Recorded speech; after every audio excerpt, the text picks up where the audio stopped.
Please, no. I really hope that they could hear that come in before the video they came could. in. They could. They had the black screen and the The clown music and just the disdainful. I want to go home. Damn it. Hello, everyone. Welcome back to D&D. I was This going is to what say we're doing. good morning. Good morning, indeed. It's not.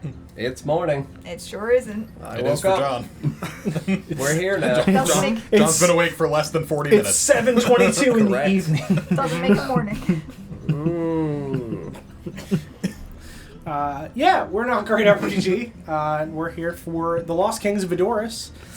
We're back once again for this campaign that I DM. So we're going to go around the table real quick, introduce ourselves, and then I will read a recap of what happened 3 weeks ago, and then we'll pick up. I'm John, and I play Marcus. I'm Sarah, and I play Dandelions. Hold on, I play Rin. I'm Autumn, and I play Twig. I'm Mike, and I play Mr. Pigeon.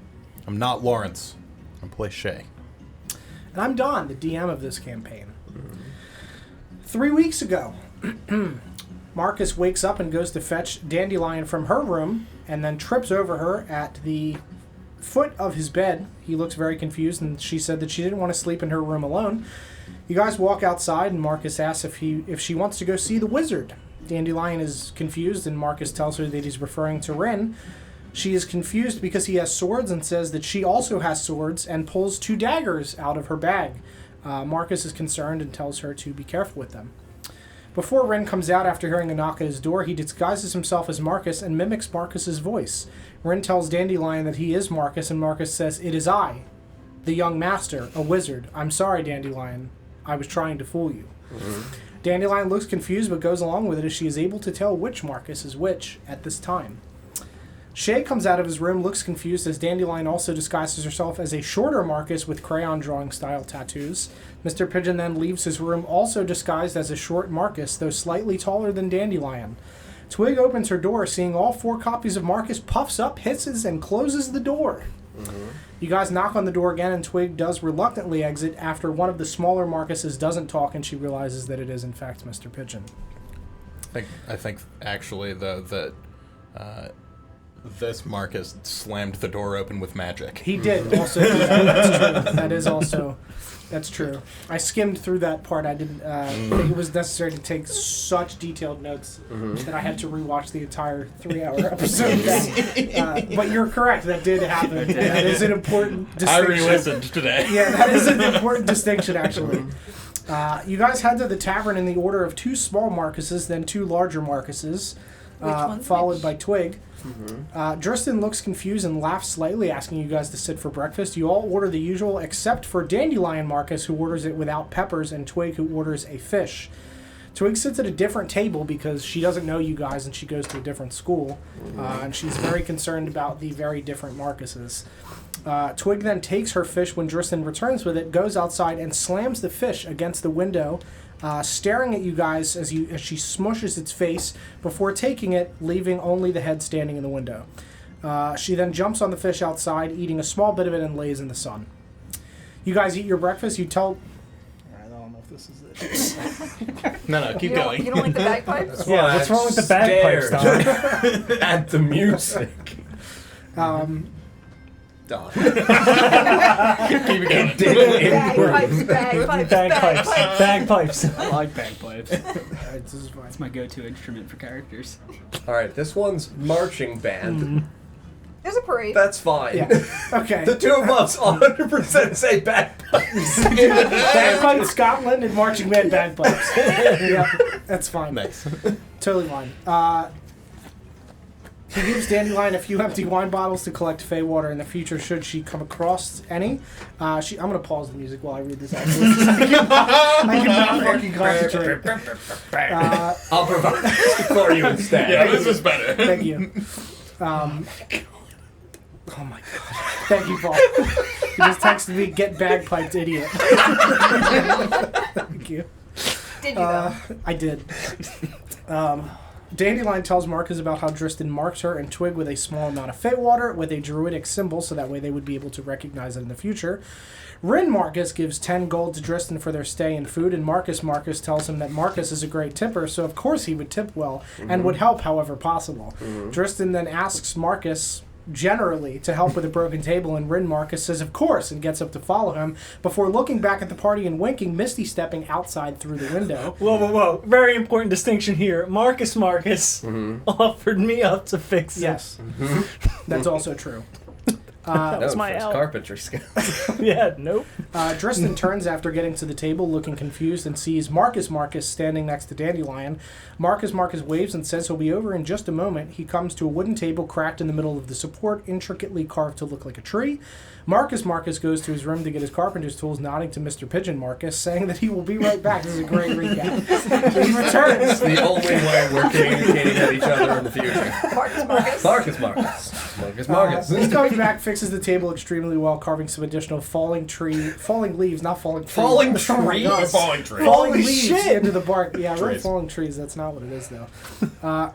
Rin Marcus re-enters the tavern and sits at Marcus's seat, eating the small bit that remained of his breakfast, though Of whose Dandelion... breakfast? It was his breakfast in that instance, though Dandelion had covered both Rin's and Marcus's breakfast with honey. Marcus gives Twig the additional 2 fish, which she thumbs up and lays on the ground still. Marcus speaks with Dristan about owlbears, and Dristan tells him that the people of the Feywild have a symbiotic relationship with many creatures, though they cannot communicate through language. Not Kenrick Marcus, enters the tavern and looks confused at the 3 Marcuses sitting and eating breakfast, speaking with Marcus, believing him to be disguised as Rin. As Marcus says, "For it is I, the young master, seer of all." Rin Marcus then casts prestidigitation on his ham to make the ham gritty and dirty. Marcus eats it and says, of course, just as I, the young master Rin, devourer of all, enjoy. Kenrick speaks more with Marcus about what Rin offered to him as Rin's bird lands on the windowsill and yells, "Fuck!" in Marcus's voice. It was a hell of an episode. This is all in one scene. This is the first hour. Yeah. Rin drops the sky self and Marcus says, "Oh no, it appears Marcus can change shapes, for it is he, Marcus, changer of shapes." Kenrick, now wise to what is happening, laughs slightly. He thanks the actual Rin this time, and Rin notices the sword on his hip. And according to Marcus, in his pants. The party thanks Dristan again, and he tells you guys if you need anything that he'll be here. You thank Aeleth and gather into your carriage with a basket of apples that she gave you, heading out onto the road towards Greymoor. Dandelion tells you guys more about the ring, makes an illusion of the ring in front of you as you guys drive through it. Rin and Dandelion practice with the dagger, stabbing some apples on the carriage in front of them. Then Marcus tells you guys about his uncle Willy Wonka, a shaman that harvests plant matter into healing salves and lozenges to soothe. I forgot about that entirely. I wrote it down, so it's canon now. Marcus tells him about his imaginary friend Willie Jr. Being a bit of an outcast. Rin then laughs with the thought of Marcus frolicking through the fields with his imaginary friend, falls off of the carriage. He dusts young himself boy off. shit, dude. Yeah. He dusts himself off, catches up, and gets back onto the carriage. Marcus tells you guys about how his father is from Greymoor and that he isn't sure if the negative reaction to his presence will still be present. Rin tells Marcus to perhaps wear his full armor so the guards might not know who he is, and Marcus tells him that the armor itself is known with his father as well, as it used to be silver before he left but is now blackened.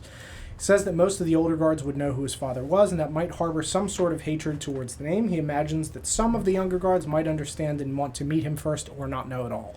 Rin tells him that he might need to enter the city separately from Marcus initially before he talks to someone to try to establish a trade route with Fjordan, as his job as an emissary comes first. Marcus offers the letter that Gwendolyn wrote to her father, Roland Wright, the High Duke of Greymoor, in case Rin needs it in order to establish the trade route.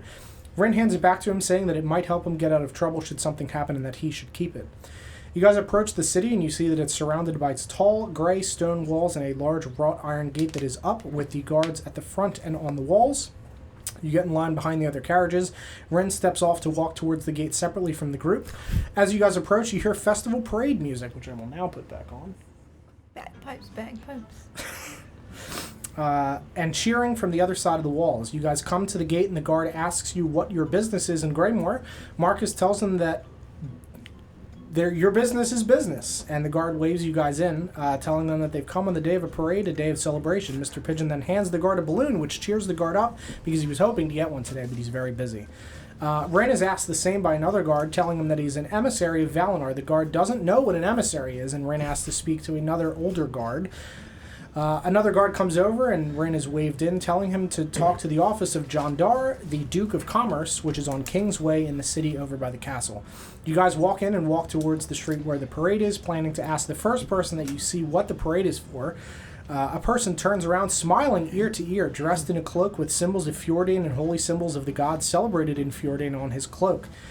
He tells you guys that it is for Knight Benjamin May that won a great victory up in the war to the north. He continues to smile very widely at all of you.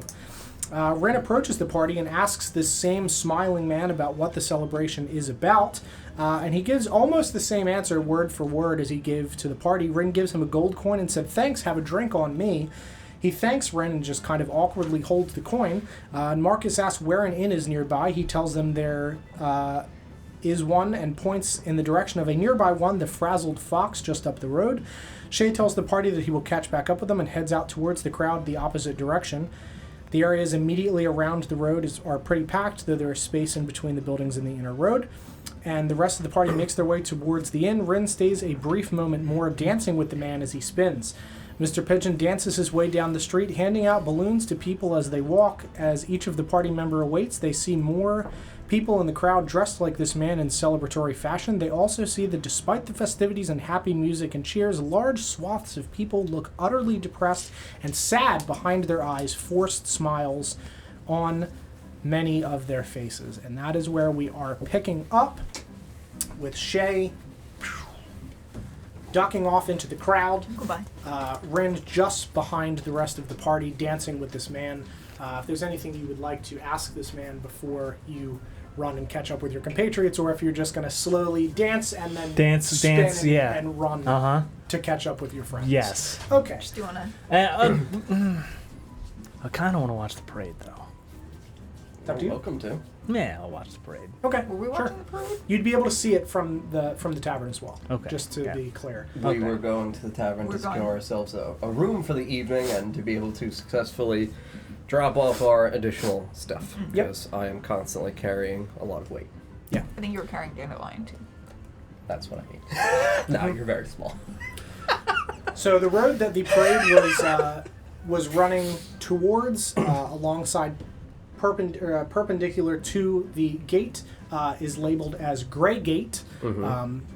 The road that you have now turned and are heading north towards the back of the city is called Lamplighter's Way, and that's the road that you make your way down, ducking through these crowds of people that are surrounding the large, central road as they're waiting for this parade to turn and head back towards the large castle, which you can see in the distance. A good ways in the distance, there's several streets before you get to the back of the city where the castle is, and you come to a small tavern building that is called the Frazzled Fox, and let me pull up. And I'm going to switch music because you're going inside. Which part of the city are we in? You are in the Moor. We came in here and are going towards that back corner. Gotcha. So.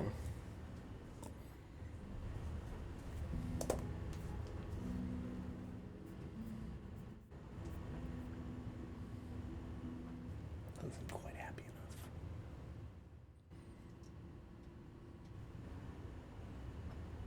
I was going to say, I feel like none of the 4 that I preset are remotely happy. Sadly. Vocals, instrumentals. You said this is a tavern, right? Yeah. You don't just have, a generic tavern playlist? I guess No. we don't need it for Oshwam. No, I have sentimental, suspense, combat, and mourning. Those are the only 4 moods that exist. You're going to have to figure one out for our date. Mourning. What?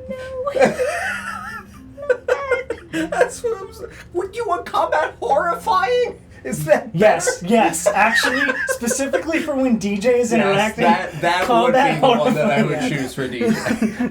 Because he'll look at me and be like, John. This will work. So you guys make your way onto this building on the right-hand side of the road that you are walking by, and you can see that this is a small-ish brick building, 2 floors. The sign sticks out and says the Frazzled Fox on it, and you can see that it is literally the picture for this tavern. It appears to be a tired-looking frazzled fox. You also see that on the sides of this building are 2 tall white wooden fences that kind of block the areas in between the buildings immediately to the left and right of it. Okay. You make your way into the tavern, and you are greeted with a small staircase that leads down into a large open area with a stone floor. You can see that there are tables with circular seats scattered around the room. And towards the back, you see a tavern top, very similar to this, a little bit larger, but this shape, where it's kind of a reverse L shape, with a couple barrels stacked behind it. There were a few people milling about and drinking. And behind this, you see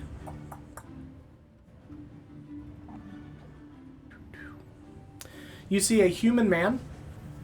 Looks to be in his 50s.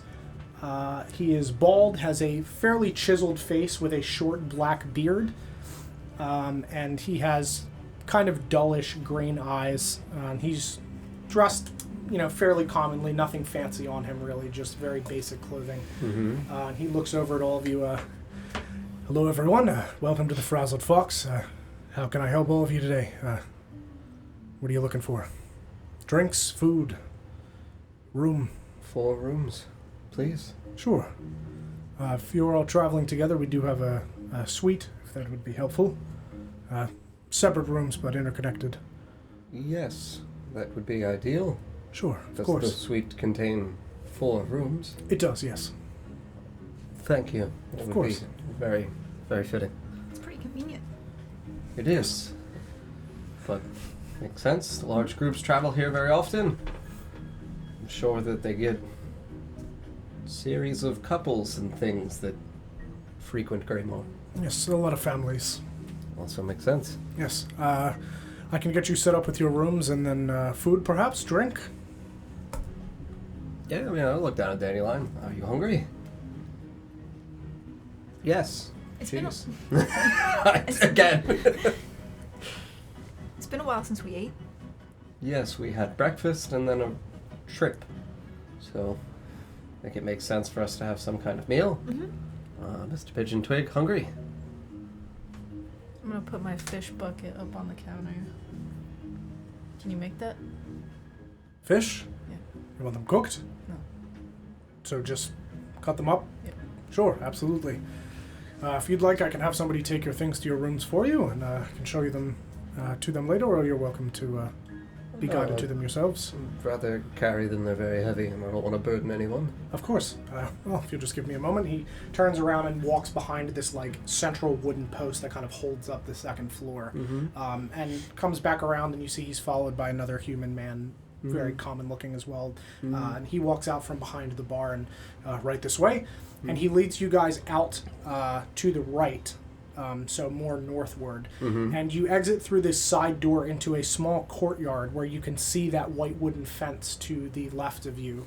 And there's a very small garden and a little water fountain and some benches and things out here. And you can see that this looks like it had originally been an alleyway between the 2 buildings that's been converted into this kind of courtyard seating area for people. And he leads you to the building immediately to the left of the Frazzled Fox and walks in the door and kind of beckons you through to enter. Yeah. Right this way. A lot of our larger rooms are in this second building. Sure. Follow. Wander on in. And he leads you guys up the stairs, down the hall, and into a large double-doored, mahogany doors, swings them open and walks you down a central hallway where you can see that there are 2 rooms on either side with individual doors.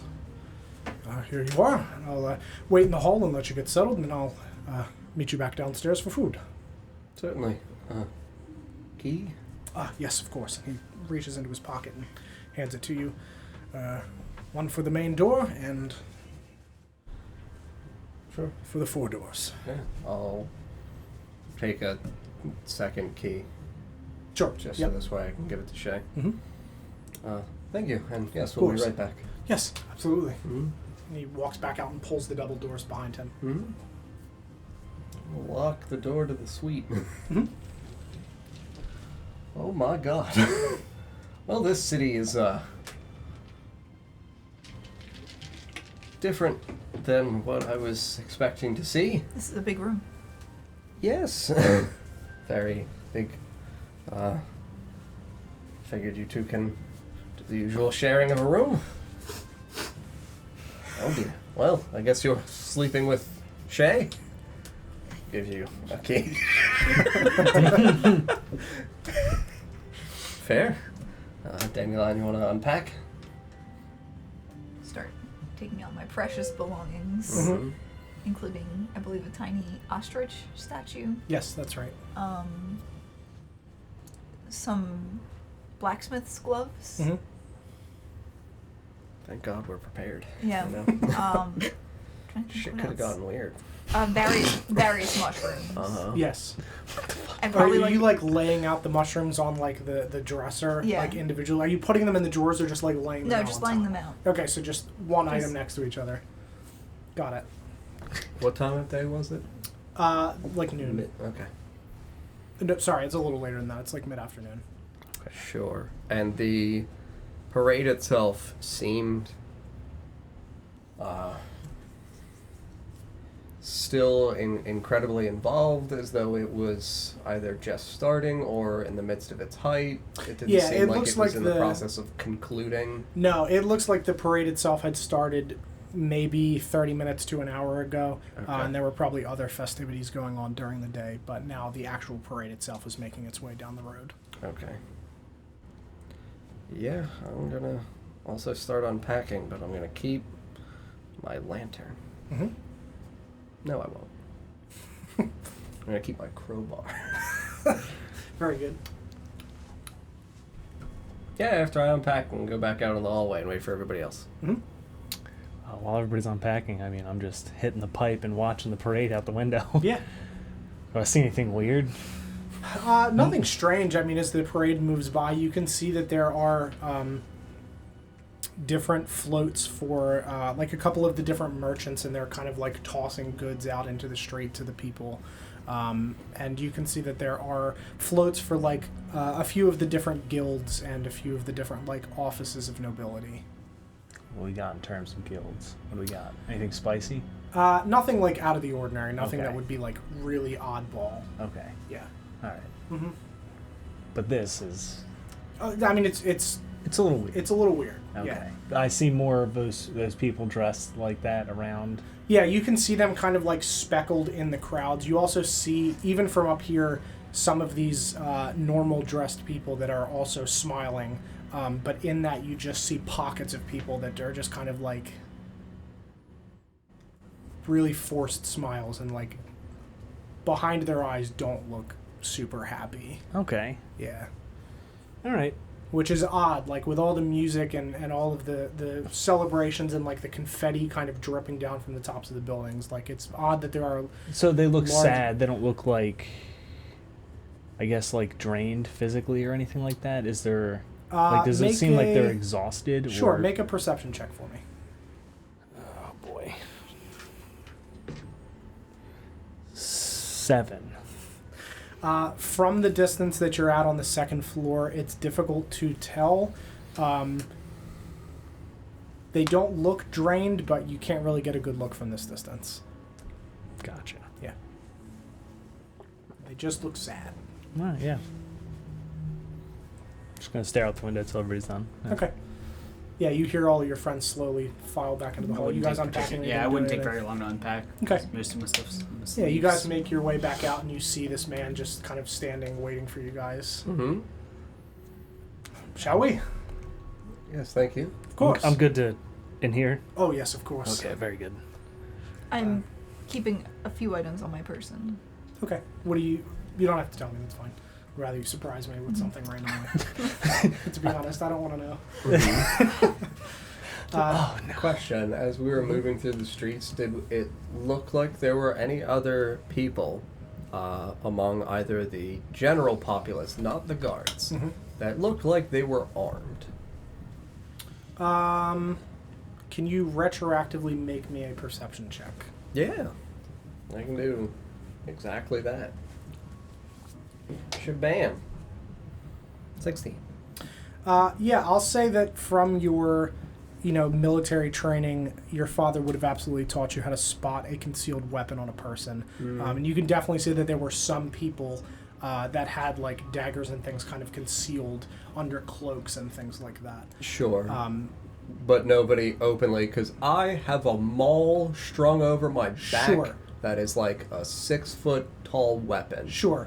There would definitely be some people that would have, like, swords openly carried on them, to the point where, like, it's probably okay to carry a weapon with you in the city, but there are definitely people that did have some concealed as well. Both some of the sad people and the other groupings of people.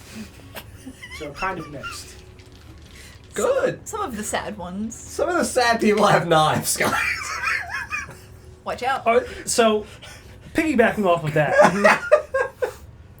there are no firearms in this campaign, are there? Not that you were aware of. Great. Your people have been isolated for 1,000 years. All right. Yeah, that's fair. Not that you were aware of. That is fair. Yeah. Sure.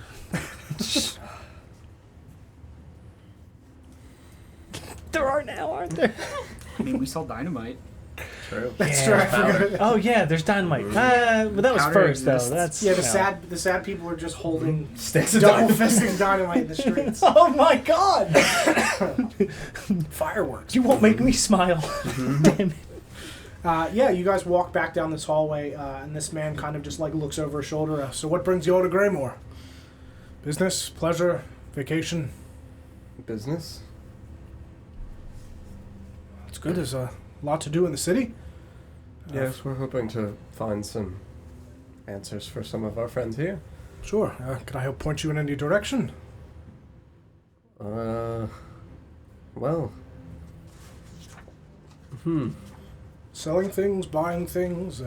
Looking to buy. It is my good friend Dandelion, her grandmother's 100th birthday, and we're here to get her a fine gift. Looking for, sentimental trinkets of value, if there's any stores like that nearby. Sure. We do have a very large market just over the wall. If you head north a bit, there is a street called The Crossing. Head immediately to the west, and that will take you to the Wall Market. It's in the center of the city in Merchant's Village.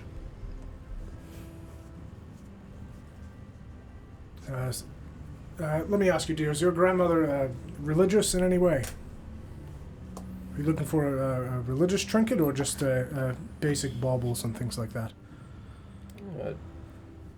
Look down and shake my head. Obviously. Yes. She believes in a lot of things, Yes. Sure. Well, there's also the Holy Market, and that is in the Divine District. Thank you. Of course. Sure, we'll find something for her there. Something that will Yeah, make her just- very happy. Just lips Mm-hmm. tight, Mm-hmm. just nodding. Mm-hmm. Holy Market. Divine District. What about you, young man? What brings you to the city? Shopping for Gam Gam. I have some business with the. Did you say Duke of Commerce? Yes. Yeah, Duke of Commerce. Oh, Jandar? Yes, Oh, very good. He's a wonderful man. that's good to hear. He's not a dick or anything. I mean, I don't personally interact with him that frequently, but as a business owner, I've not had problems with his office. Marcus, why are you laughing? The common folk would give the most honest answer. Forgive my friend. He's I'm just gonna cover on. He's starved, if you know what I mean. Okay, sure. I don't actually. He's looking for milfs. Oh. Sir. Okay. Any in the area? There's a lot of those in the theater district. The men. The theater district, you mean? Men that I would like to fight Oh, are in the theater district? there are some in the theater district, yes. Oh, I'm glad to know that there's many young, strapping people who are looking to join a militia. Thank you, Red. Marcus, that's not what that stands for. What? I think that is. Yes. Goldview was famous for its MILFs. Frolicking amidst the golden fields. Oh my god. Every sunset. Yeah, I'm just gonna look at this guy. Or gesture at my chest and tattoos. Just all of us out Sir, in the please. fields. You said the theater district. We both. You know what I Norman meant. Oils. Yes. Yes, I did. But also the theater district. For that? Really? Isn't there a military district? Yes, and there's also the barracks, but that's closed to non-military Thank you, man. personnel. I'm very embarrassed. I did not know that that's what that meant. I don't know. I don't know what they're meaning. I was looking for people to join my militia. Since when were you starting a militia?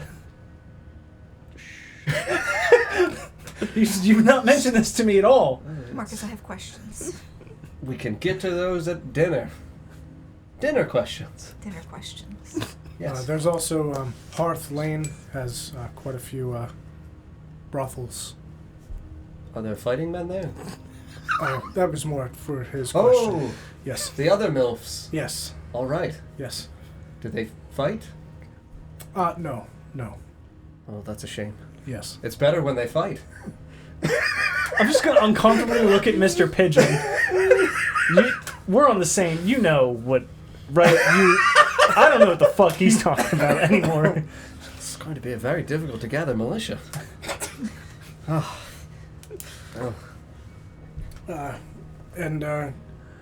Yes, so you were looking to talk to John Dar. Yes. Yes, his The office. not dick.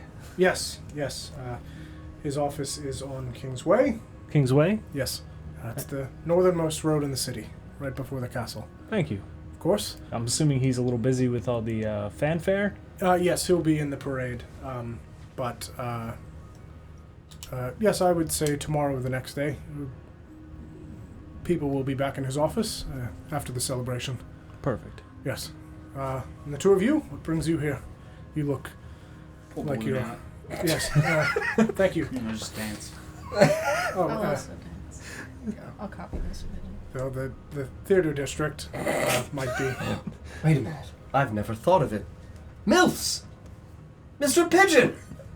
My first MILF. Just stare.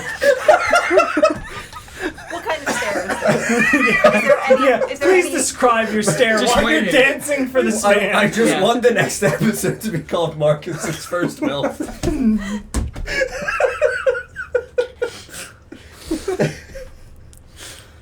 Very strong man.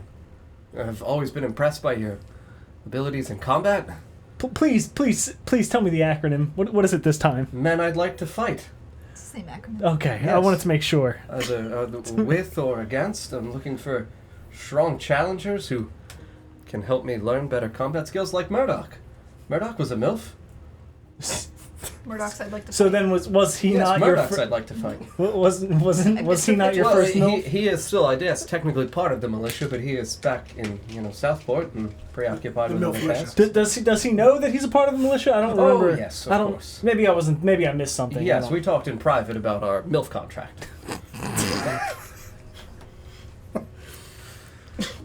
If you're also looking to gain a bit of coin through entertainment... Why? Good transition. Yeah, it's a great change. Just try and get this right back on the road. I'll start dancing again. The train is like this. Now you're setting up contracts. What? Coin Chase Thoroughfare. It's a street a few to the north. It's where a lot of people make their way to and from the market. There's usually a lot of traveling merchants and traveling entertainers such as yourselves to try to catch people on their way back from the market either after a good day or people in the morning. So if you're looking to entertain, that might be a good place. Give him a little curtsy. Of course. Anyway, any walks you guys back through into the tavern and walks you over to a larger table. If you'll have a seat here, I'll be right back. Just give me a moment. He turns and walks over, and you see him talk to the man at the bar for a second and then walk back over to you guys. We'll pull out the chair for Dandelion. Hop up into the chair. Mm-hmm. Crouch in the chair. Very good. So what can I get for all of you? Food, drink? What are you feeling today, Dandelion? Greymoor celebrated for any kinds of meals? The place we've been traveling so far have been mostly coastal or by rivers and have had lovely fresh fishes. We do have a fair few fish imported from the north, from the fisheries, and from the east. But we do have several farms outside of the city limits where we have various grains and meats that are raised as well. So we do have a great many delicious meats. I will have some grains and meats. Sure, absolutely. 2 grains and 2 meats. Very good. No peppers. All right. No peppers. No All right. peppers in the meats. Or in the grains.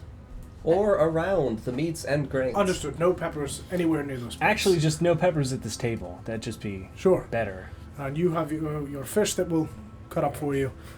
For you, sir. You have a chef special? Or? We do, yes. Sure, yeah, I'll try that. Perfect. For you? Sure. And drinks, we have ales, wines, teas. I just immediately look at Twig. Look away.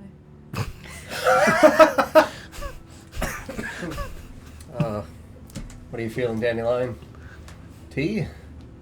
I think so. With honey.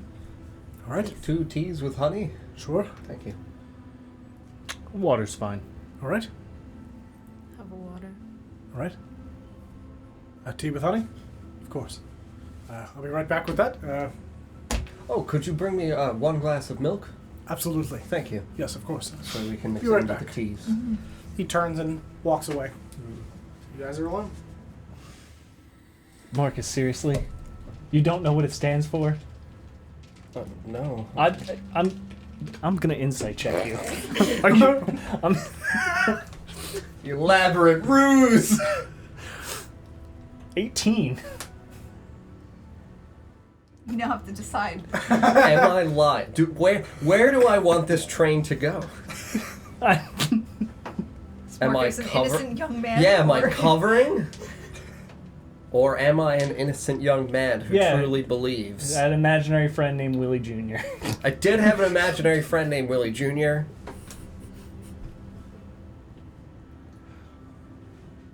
I feel like this train is going to go down Deceptive Lane. No!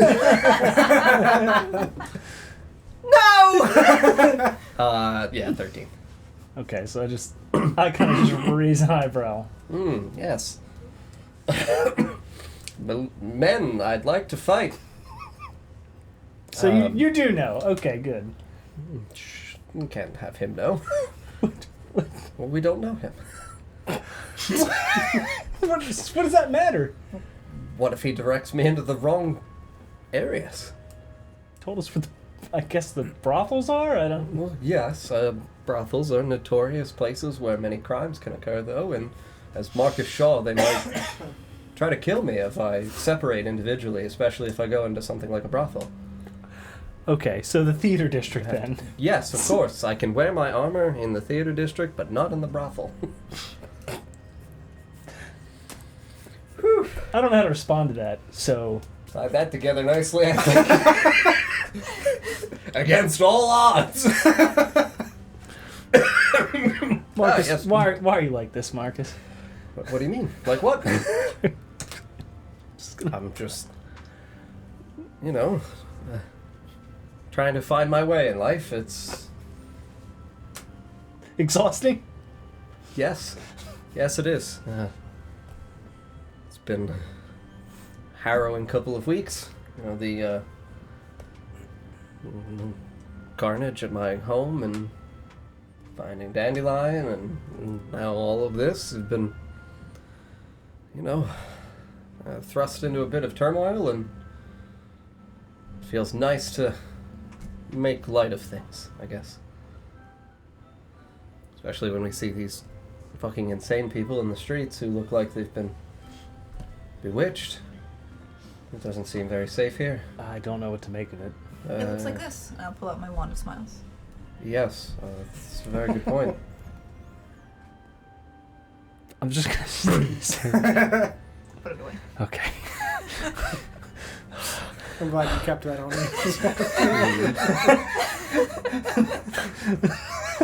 If you cast on one of the people that's already smiling, your faces are just gonna rip in half. It'll be the Joker.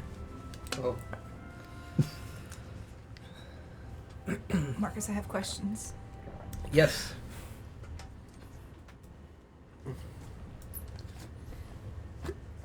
Grandmother? Do you need to know what a grandmother is? Yes. I don't know what that is. Yes. So We've talked about mothers before. Yes, a grandmother would be my mother's mother. You just watched Dandelion's head just explode. She's dead now. Oh dear God. What have I done? His mother. Yes. Are there children in the Feywild? Must be. I think so. All those children have parents, and those parents have parents. That's as far back as it goes. That makes sense. Thank God. What a fortuitous conclusion. What's a militia? Oh. Well, a militia is a force of able-bodied fighting men and women that gather together to protect their land. Oh. Goldview had a militia. My father. My father was the militia. There were no other fighters in Goldview. That's part of why I'm like, Ooh, self-burn. you know, I am the militia right now and trying to find other people to, you know. That also makes sense. Ideally, a militia has more than one person. I could be a militia. Pull out my daggers. Great. We're at 2. I feel much safer. I'm gonna look at these two and just go, you chose to travel with us. You know that, right? Mm-hmm. I'll put the daggers away. You chose this. Marcus, I have one more Not question. Yes. What is a brothel? Oh. Shake my head no. We'll tell you when you're older. There's parents. Marcus, please. And you know how you like to draw and paint and have fun? Mm-hmm. A brothel is a place where they go to have fun. Oh. You do activities like draw and, you know, very, very hands-on. No, don't make it a hand thing. It's kind of like a handshake, you know? Where mommies and daddies shake hands. Sometimes other hands join. Could have many hands shaking at once. You do have 2 hands. I could be shaking someone's hand and then shaking another person's hand. That's a brothel. Lots of shaking. She's just gonna sit on that one for a little bit. Good. Well, Staring our at duty's his done hands. for the day. I wrote that definition down. And to bed.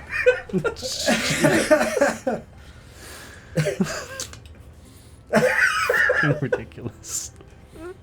Just so in case you guys go there and I have to. So a few minutes go by and you guys are at a table right near the bar and he walks over and sets your food in front of you. Mm-hmm. It is, as you requested, meats and grains and some vegetables, no peppers. For you it is essentially the same thing, but you can see that the outside of this meat is seared a little bit more. And there's also 2 like little pork sausages and like some potatoes that have been just beaten to shit. In a good way, right? In a good way, yeah. They look good, right? They look really good. Okay. Just a potato with a fist imprint. Some abuse. Not even peeled. Yeah, one potato. Is it even cooked? No, it's cooked. It's cooked very well. There's butter and all kinds of delicious toppings on it, but definitely you can see the knuckle imprints. I don't. Oh, that's disgusting. I'll just kind of push that away. Just no, none of that. Well, Do you not like tubers? Thank you. What? of course. Tubers. Tubbers? I am a farmer, Dandelion. It's Tubbers. Is it tubber?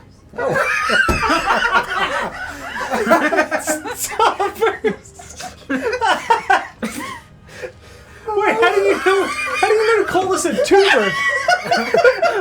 Hold on, everybody relax. To make you feel better, Mike didn't know either. I had me fully convinced for a solid second that I'd been saying it wrong my entire life. Dandelion, if you wouldn't mind, what is a tuber?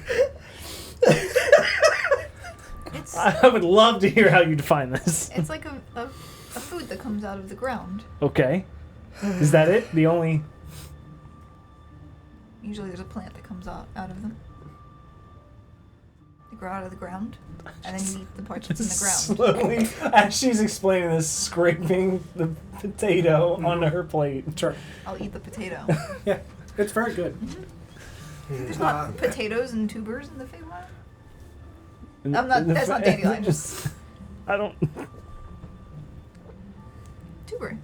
Oh, okay. Enjoy. I don't think it's called a tubber. What? Who told you it was called a tuber? That's what they've been called. I guess I don't. Is that how you say it in common? That's... Yes.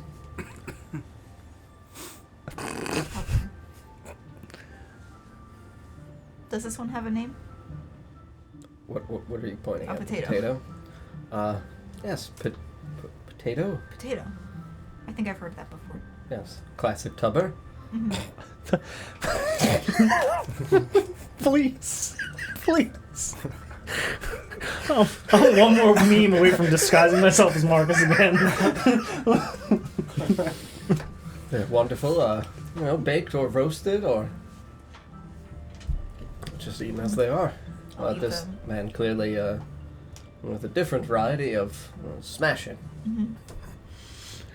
You said it was cooked as well, right? Mhm, yeah. Does it look roasted or Yeah, pan fried or? roasted. Yeah. Okay. Yeah, you can see that there is definitely. It was probably roasted, smashed, and then fried. Okay. Very good. We gotta stop with all these food descriptions while we're playing. Yeah, it's really bad. I'm getting so It's terrible. I'm hungry. glad I already ate. Mm-hmm. He walks back over with a couple other, with your drinks and everything, and sets them out. Mm-hmm. Apologies, I didn't introduce myself. My name is Baldric. I'm the owner and proprietor of the Frazzled Fox. Do you have a nickname? No, just Baldric. Bald or? I am bald, but no.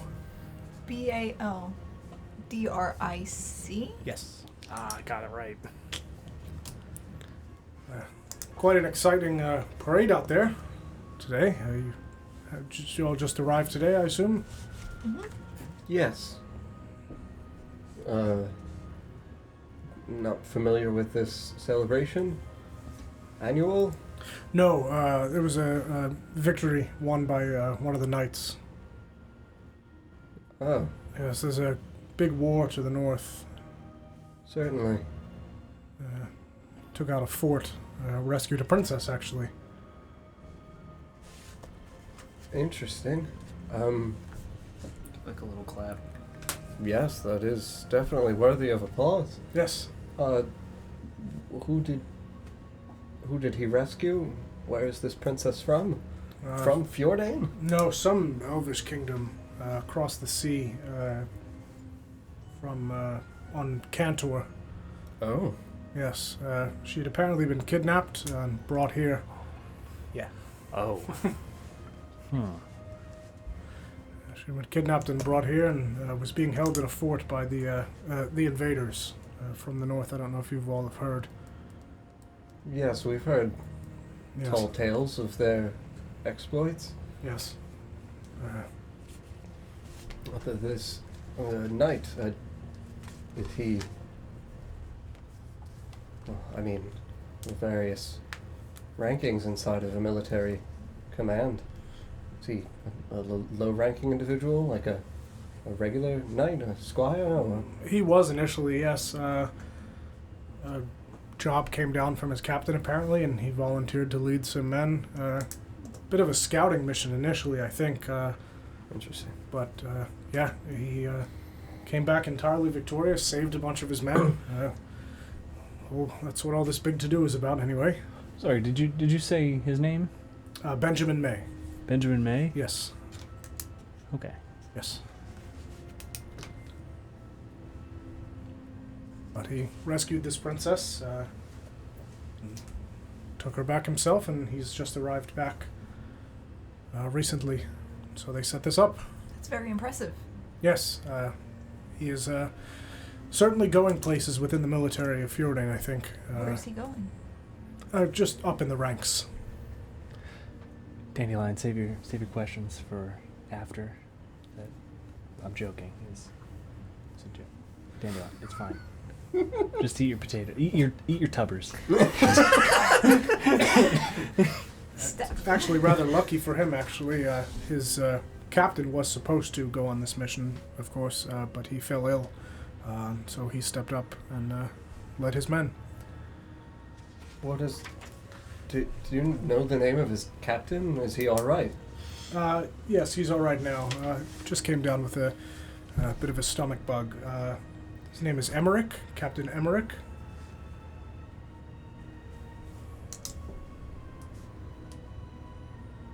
Can you spell Emmerich? I'm gonna. Yep, E-M-E-R-I-C-K. Oh my god. Everyone's name in the city is going to end with Rick. Oh. Benjamin Rick May.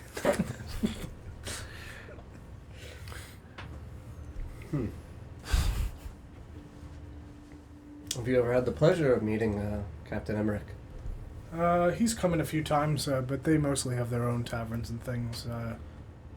Mostly just if he was traveling out of the city and needed an ale for the road or something. But certainly. Older gentleman? Yes, older than me. Not sure. How of his old is exact that? age. This He dude looks look? like early 50s. Okay. Yeah. Bless Bless you. Bless you. Thank you. That name then sound remotely familiar to me in any of my father's tales of his extensive servitude in the knighthood of Fjordan. Make a history check for me. Shabam! That thing I'm disgustingly good at. 17. Yeah, I'll say that you are familiar with the name.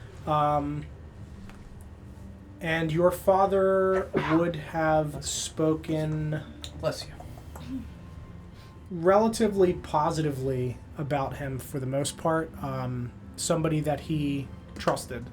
Are we talking about Benjamin or Captain Emmerich. Captain Emmerich. he's the one who you said was older? Yes. Okay. Yeah. With my father being out of the militia for like 20 years and or not militia, but like the actual knighthood, if this Benjamin dude is a lower ranking guy, he's probably younger. Or sucked and like has been a peon for 25 years.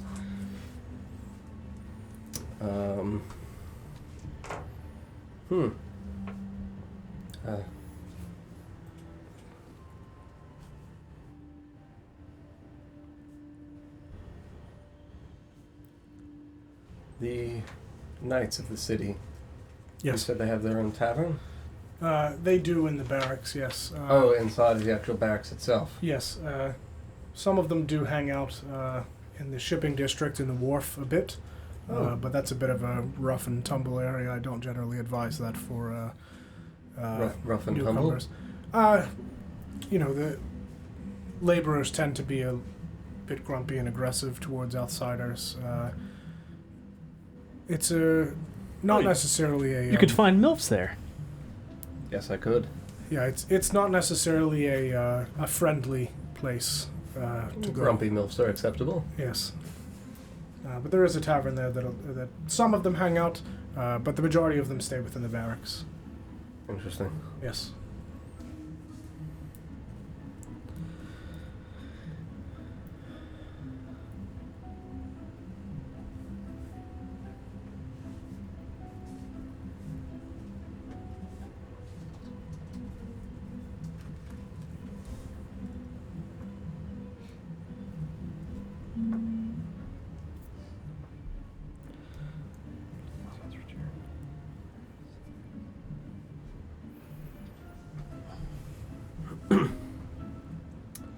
Where is the wharf? The wharf is, if you go to the crossing, which is the only street that leads into the western half of the city, through the market, it is directly next to the market. Good. Yes, it's by the far wall. There is another gate there, but it is only for the laborers and people shipping in and out goods, merchants and that sort. We prefer to have everyone else come in the main gate.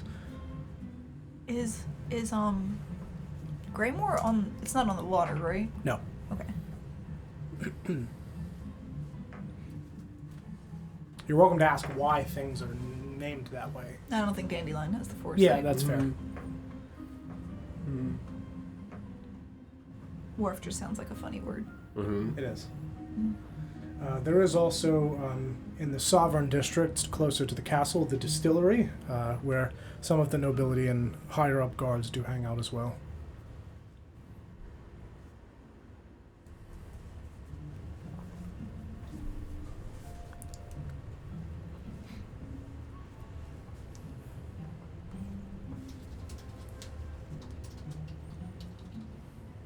Were we able to see the castle? Yes. Yeah, it's tall enough that you'd be able to see it in the, like, side streets, kind of, as you're walking down. You'd be able to get it, like, the tips of it over the buildings. What's in that big building? The castle, Mm-hmm. Yeah, Mm-hmm. the big one. the king and some of his nobility. They live there? Yes. It's a pretty big house. Yes, usually many people live inside of the castle. That makes sense why it's so big. Mm-hmm.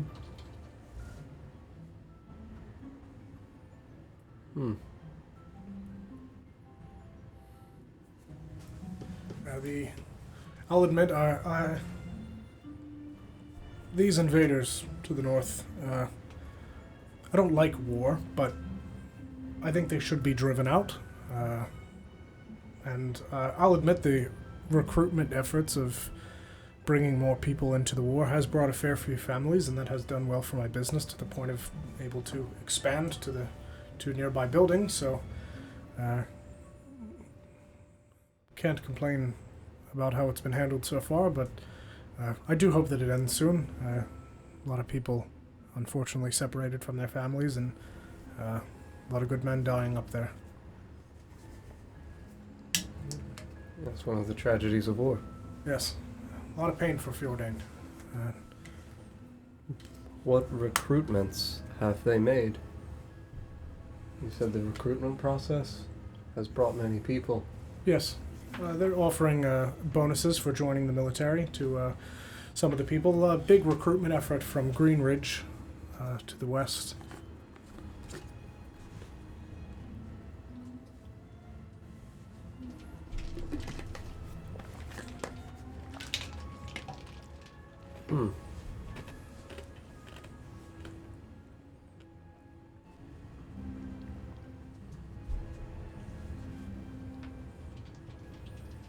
And Benjamin was sent on a scouting mission to the north. Yes, apparently. Some fort was up there. Word came in from the front about it from some of the other scouts, and the plan was to invade it and have Captain Emmerich, and Benjamin being second in command, of course. But when, like I said, when Captain Emmerich fell ill, Benjamin took over. It's a good thing he was there. Yes, North near Arton? near number 13, which should be Walden. Sorry, I guess it's northwest. Northeast, rather. Wait. Number 13? Yeah, because I had written down what's where. Oh, I have it labeled wrong. Okay. Yeah, it's not 13. 1 second. Is it 29? Yeah, I mean, 29 is Walden, 30 is Pult, or Pelt? Pelt. And my E's and O's are quite comparable. It would be Arden. What number is that? 26. 26. Okay. Do you have the same?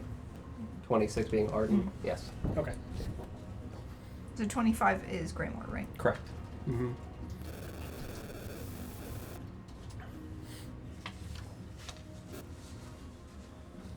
It's Arton? Yeah, Arton. Oh. I wrote Arton. Is it Arton? I think so. Okay, cool. I wrote Alton. It's one of them. Alton and the Chipmunks. Oh dear God, I don't want to go there. Not chipmunks. Mm-hmm. Yeah, Arton. Okay.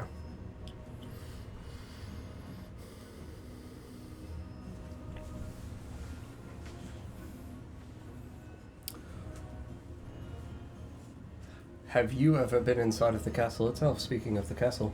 No, not me. They don't normally let common folk in. It's very well protected. Yeah, mostly nobility and some of the higher military officers and dukes and that sort. What if someone has a letter for a duke? They can speak with their offices outside along Kingsway. Kingsway. Yes, there are several offices for each of the various dukes along that road, right out front of the castle. But the castle ground themselves are walled off with a gate.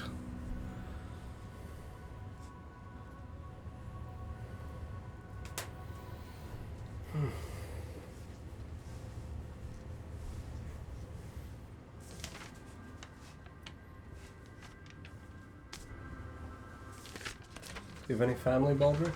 I don't. Single. Does he look sad when he says that? No. Or just perfectly content? Perfectly content. Mm-hmm. You can make an insight check for me, though, if you'd like. Killed his wife. Probably Single. not good. I rolled a 9. I don't remember what my modifier is. Give me 1 second. So 12. Okay. You catch like a little twinge in his eye for a second when he says that, but very brief.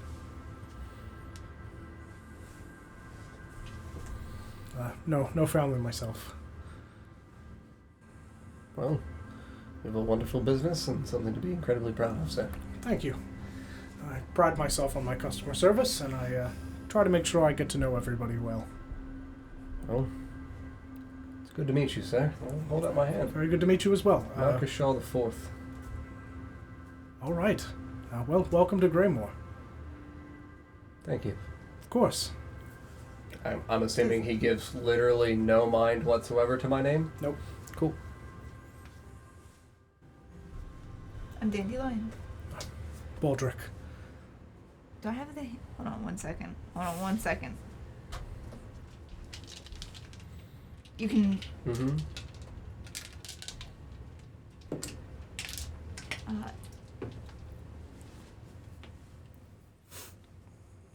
What does this mean? Mm-hmm. And put out a napkin. Yeah, on the table. Okay. I'm going to start initiating the handshake of an innkeeper. Okay. This is an inn, right? Mm-hmm. Yeah. Yeah. You're in the tavern portion, but it is an inn. So Dandelion's just gonna grab a napkin, put it out on the table, I guess. Mm-hmm. Knock with both hands on the napkin. He's gonna look past you as you're doing this. And you? Rin. I'm going to shake his hand and then twist my hand as if unlocking a door with a key, Mm-hmm. and then pull back and push as if opening a door, Mm-hmm. and then wave. That's. All right. I don't wink at One of the stranger handshakes that I've come across, but very glad to meet you. As soon as his attention goes elsewhere. Marcus, I don't think he's a real innkeeper. Neither do I. And the two of you. I don't have a name. All right. Neither does he. Oh, okay. I'm just gonna look Do you have away. entertainer names? I understand for secrecy's sake. All right. The cat and the clown, then. That's rude. Apologies. Didn't mean to offend. What do I call you then? Nothing. Don't refer to me, please. Sure, of course. Anyway, if you need anything else, I'll be right over here. We'll push the jar of milk across the table towards Twig. Like, awkwardly in between the two of you, but like act like I'm going towards Twig, but like, oops. I can't quite read. Is there ice in the milk? No. Okay. This guy's not a sociopath. He's not a monster. Well, now we know we can trust him. Seriously. Now I He's feel clearly better. not a real innkeeper, though. Mm-hmm. Dandelion. Into the handshake. Dandelion, I apologize. I've let them get away with this for too long. Those handshakes, they're not... I'm gonna spill the milk across the table. just handful of Where's it going? just that direction. Yeah, just across the table. Like Yep. it like shoots between the two of you and just like rolls onto the floor, and Baldric runs over. Is everything all right? Oh, sorry. I'll jump up and help clean. Sure. And he hands you a couple of towels. I'll start cleaning aggressively. I'll bring some more. My apologies. Thank you. Sorry about that. Could you put ice? Sorry. Put ice. Thank you. Sure. Thank you. Of course. Yes. Yes, sorry, Dandelion. The handshakes might not be the same everywhere that we go. That was what young master was trying to say. I'm just gonna give you like just a disapproving look. Like, come on, man. It's getting cruel. I have to learn so many new things. It's a very big world. She's got so much to learn already. Please. She asked you for like 6 definitions earlier. Yeah. Just gonna, look over at Ren while Danny's just contemplating for so many things to learn. Did you have brothers or anything like that? Yeah, I guess I had siblings. You know. Just fold up my wet napkin. The milk-soaked napkin. My one good friend, Willie Jr., was never great with jokes. Your imaginary friend didn't like jokes. The driest sense of humor I've ever I gotta had. prepare you for war, Marcus. This is Marcus high-stepping through the fields. It wasn't frolicking in the fields. It was sprints. Yeah, he was doing military training with his imaginary friend. Just dropping, doing push-ups. Willie, I just want to play! No! Work, Marcus! You gotta be a man!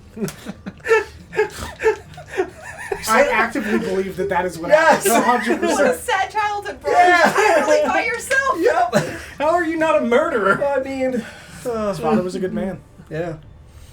So was Willie. So was Willy. So it's Willy Wonka. Willy Wonka saved my soul. No. I thought there was a difference between Willy Wonka and Willy Jr. Yeah, There Willie Jr. is his imaginary son because I wanted a friend. My uncle was Willie Jr. Or Yeah. Willie Sr. Yes. Willy Wonka. Yep, Willy Wonka. Yeah, he did not have children. Yep. So I invented a child of my uncle, so that's why I had somebody to A play cousin. with. A cousin, Yeah. one could say. An imaginary An cousin. imaginary cousin. This gets worse. Marcus, does. please. Yes. Is there any Baldric, is there anywhere where maybe someone with some troubles could talk with someone in these parts? That would actually really be great. Did for you me. prep a therapist, Don? Nick. Yes.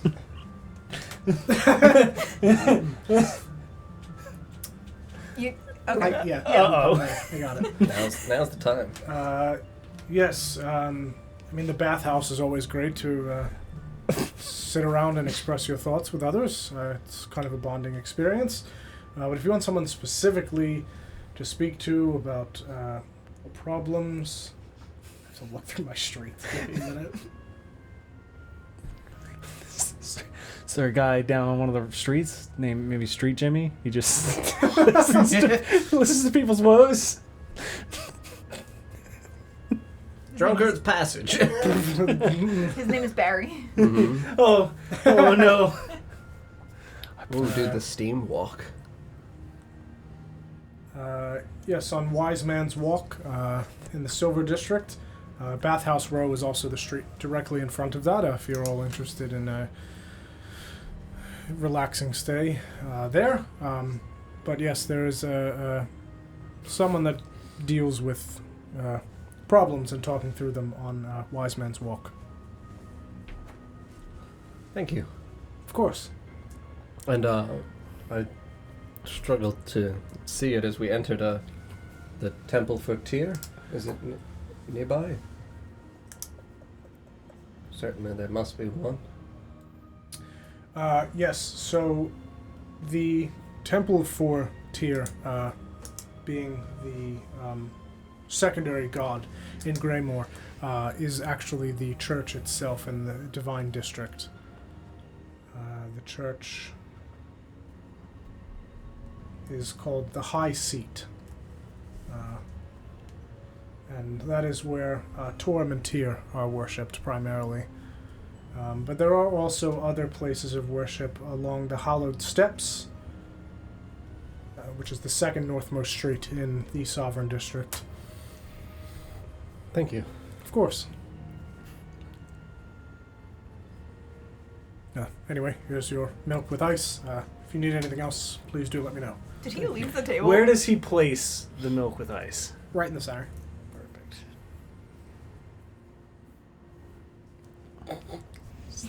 Everyone stares. Scariest game I've ever played. I'm just staring at Twig. Sad eyes. I'll slide the milk toward. I'm gonna dump it in his tea. The whole thing? Yeah.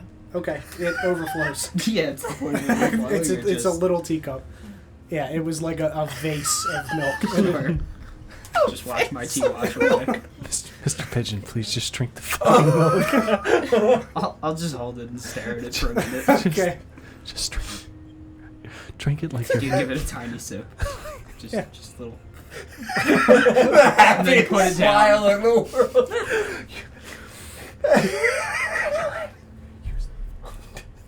Use the wand.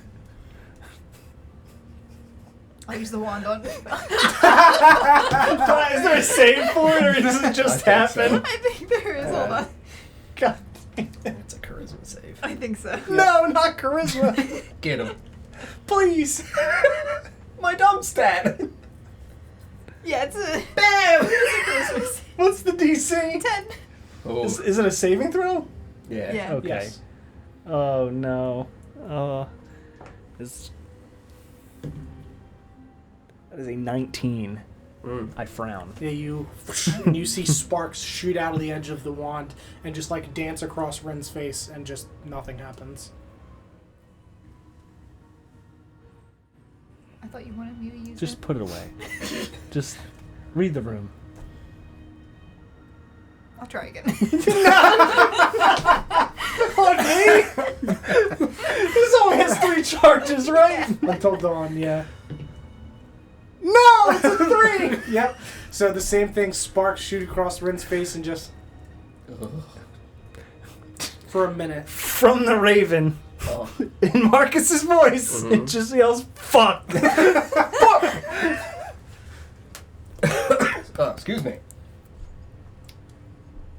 That's a very neat trick. I don't remember where I got this. It's been a while. If I could dispel magic, it would be worth the spell slot. I don't know if we bought it or found. I think we found it. I we think it was found it. inside the temple. Yeah, how long does it last? A minute. Yeah. Okay. I kind of Yeah. want to use it again. No. Please. Torture. So while you guys are sitting and eating, I I know. would say that it's likely around this time that Shay would walk in, but I'm going to have you guys switch so he can do what he's doing and then You got make his it. way back here. Damn, use the wand of smiles on me. You told me to use it. You didn't I specify. was looking at them. Mm-hmm. I pointed at them.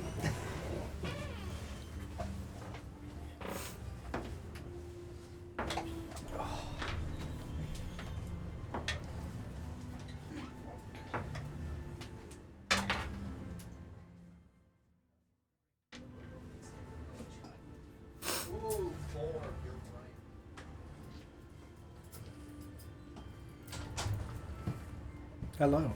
Hello. We're going to kill him now. Alrighty. So you see your friends walk off into the day, to the early afternoon. They were headed toward that tavern that they had said they were going to? Yes, towards the inn, the Frazzled Fox. Frazzled Fucks? The Frazzled Fucks, which was up Lamplighter's Way. You are on Greygate Street currently. Right. Which is the first street in the Moor section of the city. Right.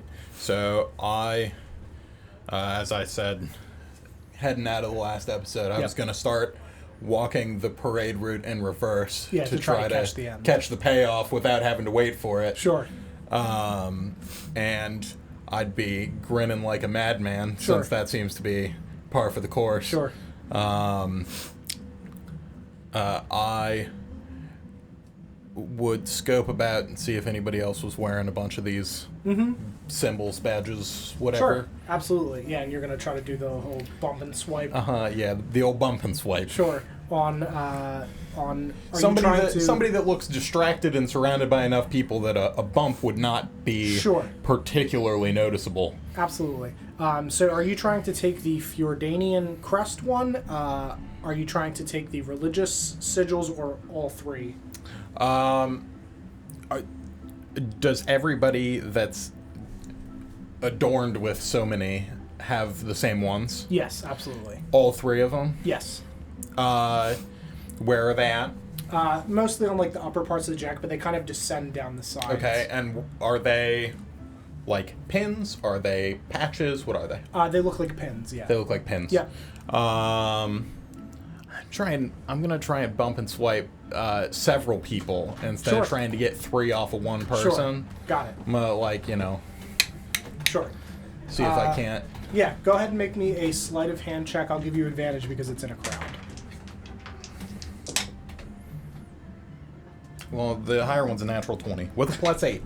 Yeah. So you, very efficient at this, you make your way through these crowds of people. Several of the smiling ones just kind of arms up and clapping, and like kind of in time with their claps, you kind of bump into them and pull off one of these patches. And as the like back half of the pin falls below the cloak, you kind of like catch it with your other hand and dip behind them, and they pay you no mind as you're able to swipe 3 of these. Nice. Yeah, and you just kind of smile and make your way through the crowd. You can see that again, they're mostly lined against like the edges of the streets on either side, so there is a bit of a walkway between the crowd and the buildings themselves on the edges that you're able to kind of walk along without being like in and out. Yeah, without having to weave super hard. Yeah. Sure. After I get 3 of these bad boys, I'd get myself, dialed up, pinned up, pin up. And then I would, about how far along do you think I'd be by the time I swiped 3 of these? Heading in the direction. Sure. So you can see that you're probably at the edge of Greygate, and you can see that there is a large wall that kind of separates the city in half, where the road then curves and heads straight up towards the castle. But you can see that further up there is an opening that leads into the western half of the city. Okay. But you are now on... you would turn to the north and make your way up West Wall, which spans the entirety of the Moor, the Silver District, and the Sovereign District straight up the inside wall. All right. And you can see that that's where the parade is kind of wrapping down. Along your way, you pass directly across from you. You can see that there are street signs kind of hanging on each of these. And you can see that as you got about halfway, there was a path that as you turned, as you were like bumping these people and smiling, that just leads straight up through the center of the city, straight towards the castle. And you can see that is labeled Monarch's Path. Okay. And that comes straight from the castle itself. Is that where this parade is descending from? No, so it's coming down West Wall. They're kind of circling the. Is it like so that runs kind of parallel to this? Correct. Yeah, okay. that runs so they're parallel. coming down on the outside edge, but there is one road down the middle. Yep. Yeah. So Lamplighter's Way, Monarch's Path, and West Wall are all parallel, heading directly north towards the castle. I'm gonna stick toward Parade Edge. Yep. guess I want to make a good glance around and make sure that nobody's like paying extra attention to me. Sure. Especially now that I've got some some stuff on you. symbology. Sure. Make a perception check. 16. Okay. So you don't notice anyone in particular watching you. As you're moving about, you notice that a couple of the people that are dressed like this across the way from you kind of catch your eye and just give you a slight nod as you're moving about, but very subtle. Kind of in the sense that as somebody that's familiar with like codes and things of that nature, that they're definitely not necessarily like a group, but kind of speaking the same language as far as they're clearly doing something. Sure. But that doesn't necessarily mean that like they all know each other. Sure. Because there are so many of them interspersed. Yeah. It would be weird if they did. I mean, I'd nod back like I was in on it. Absolutely. Mm-hmm. Yeah. And then I would, when I was pretty sure that there's nobody eyes on, Yeah. I'd get my hood up. Yep. And I'd get it pretty far down. Sure. Holland Farstrider level. Yeah, just right above. who? Yeah. And I would kind of like lean head down so that my whole face was hidden. Sure. And I would change my features to the features of the blade. Okay. And then I'd leave the hood up. I wouldn't be like hood straight back down. Sure. I'd leave the hood up, and I'm gonna follow this route. Yep. I want to stay next to the parade route because I do want to see what this payoff is. Absolutely. I want to see what the Yeah. hullabaloo's about. Sure. So as you make your way along, you can see that there are several floats with like a bunch of different merchants that are kind of tossing things into the crowd. Various like little bundled snacks and things like that. A couple of like light, little cheaply made like trinkets and stuff that they're just kind of tossing into the crowd of people. The further back it gets to be like more of the important people. You get to see some of the different guilds, which Paul also asked about. None of them stick out to you as like weird guilds. They're they look fairly normal. Standard city guilds. I've been in other cities. Absolutely, yeah. They nothing kind of weird. And then you get to the back towards towards more of the nobility that is riding along, and you see a couple of the different offices of the city, and you do see the person that you recognize as John Dar standing on a float surrounded by a couple of other well-dressed noble figures on the commerce float, just kind of looking out and just waving, which let me grab a description for how he looks currently. How far away when I recognize that I'm seeing him? Sure. You're probably about 50 feet.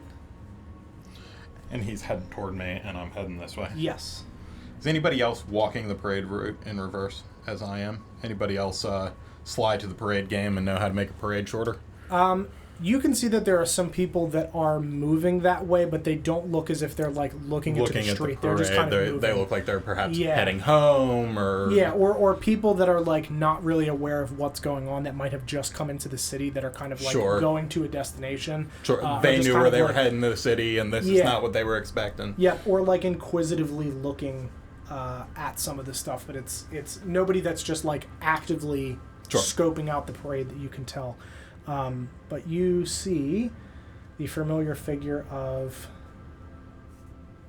John Dar, and you can see that it's, as you remember, very pale, silver, long hair, and long pointed elvish ears. He looks older than you remember, and he is dressed in a blue, like very long robed cloak that's bound with like a gilded tie in the center that kind of like keeps everything together and shut. But he's just very formal. Obviously no facial hair or anything because he's an elf, but that is the figure that you remember. And as you look at him, make a Constitution saving throw for me, please.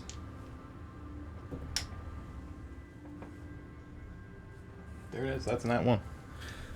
Yeah, so as you not lock eyes with him because he's looking generally out at the crowd, but understand that this is Jandar and you connect with his gaze, you kind of stutter step for a minute and freeze as this just like a chill just washes over you and runs down your spine as you just kind of shake and you're unable to move for a minute and somebody like walks into the back of you because you've kind of stopped so suddenly. And it probably only took place over, a second or two, but to you it feels like a minute. Like it feels just like 60 seconds of just... Sure. Not necessarily terror, but just all of these bottled up feelings that you had learned to forget kind of wash back over you all at once, seeing him again. Sure. So it doesn't feel like somebody tried to do... It's like I wasn't expecting to feel that way. Yeah, I knew I was out here looking to see if I could lay eyes on him, but... Ooh. Yeah, just like a wave of anxiety of just... You didn't know how you would feel if you did see him again, and seeing him again just has struck you with just determination to complete your goal and also just uncertainty about the task ahead of you. Sure. So I get bumped from behind. In my brain, it feels like a minute, but I like shake it off. You shake it off. I look up and barely any time's passed. Absolutely, he's still about 50 feet out. Yeah, absolutely. And he's scanning. He's like doing the political wave. Yeah, he's doing the political wave. Does he wave. look like he's looking about at my level at all? It doesn't really look like he is locking eyes with anyone in particular. He is just looking, not making contact with anybody. It doesn't look like he's really paying attention to the crowd itself. He is just... Sure. I've spent a decent amount of time around this person. Yeah. Assuming that it's who I think it is. Yep. In this type of situation, assuming he's here for work of some sort. Sure. What would I think he'd be actually looking at, actually doing, outside of just the same way that I'm seemingly walking the parade route in reverse, but I have an agenda. Absolutely. What type of character would I think that what would I think he'd be looking out for? Sure. So I would say that you would know that he is extraordinarily perceptive and very observant. And in this moment of him, obviously, like, he's very capable of masking his feelings and masking himself, as are you.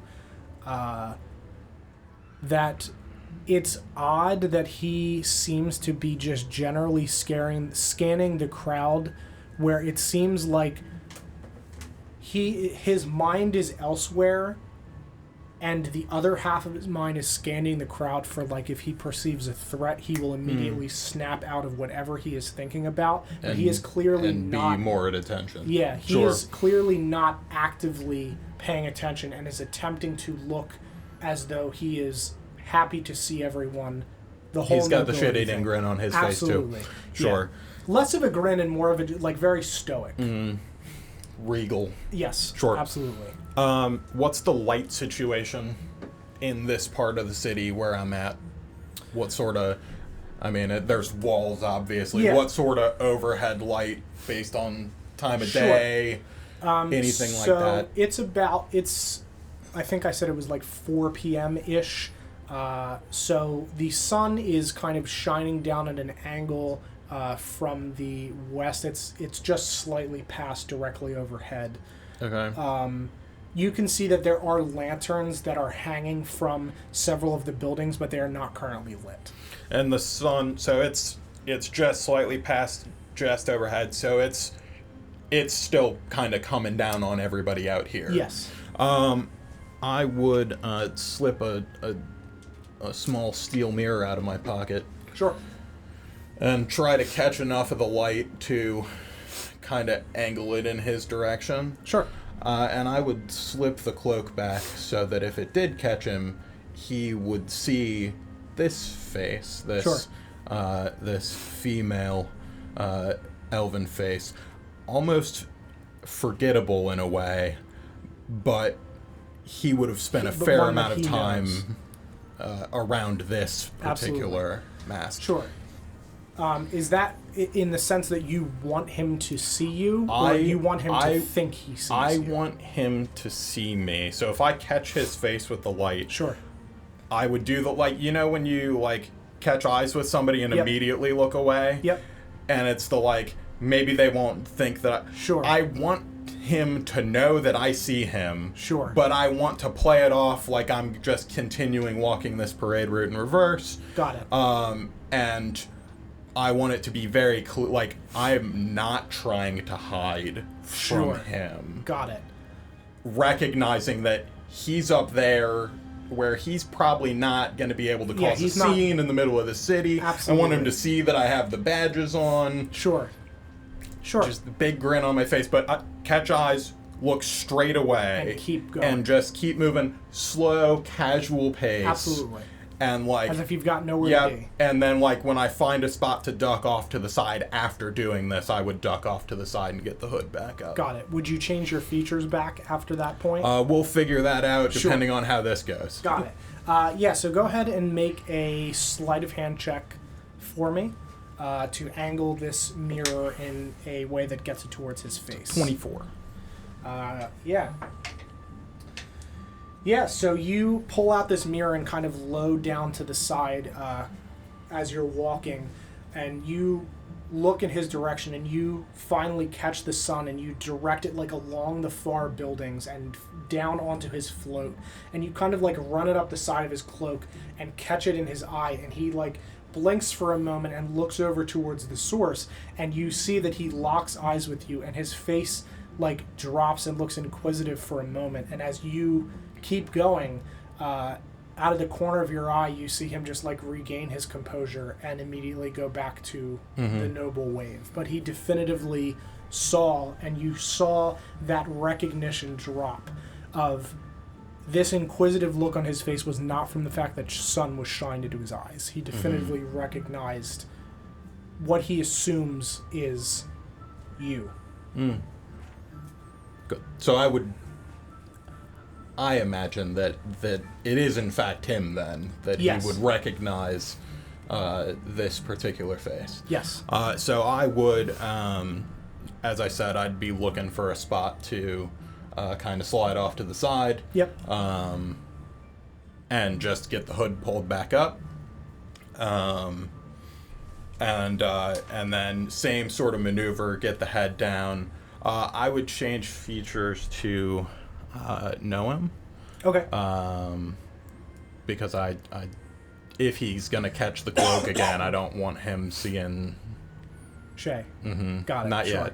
Yep, absolutely. And also I'm wearing the badges. Yes. I don't want those associated with Shay either. Sure, absolutely. So I would change that face, and I guess he wasn't at the tail end of the parade. He was somewhere in the middle. Yeah, he was close towards the end. He's close toward the end. Can I see the end? Yes, absolutely. Yeah, it was only a few floats behind him. Sure. So I would, once I've changed, I'd slip back out and keep finishing out the route. Yeah. And try to see what the big deal is. Who's dude at the end of the parade? Sure.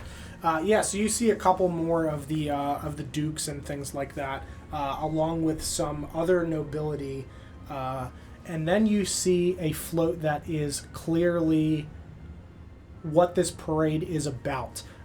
You see a human, mid-30s man standing atop a float in silver plate mail complete with gauntlets.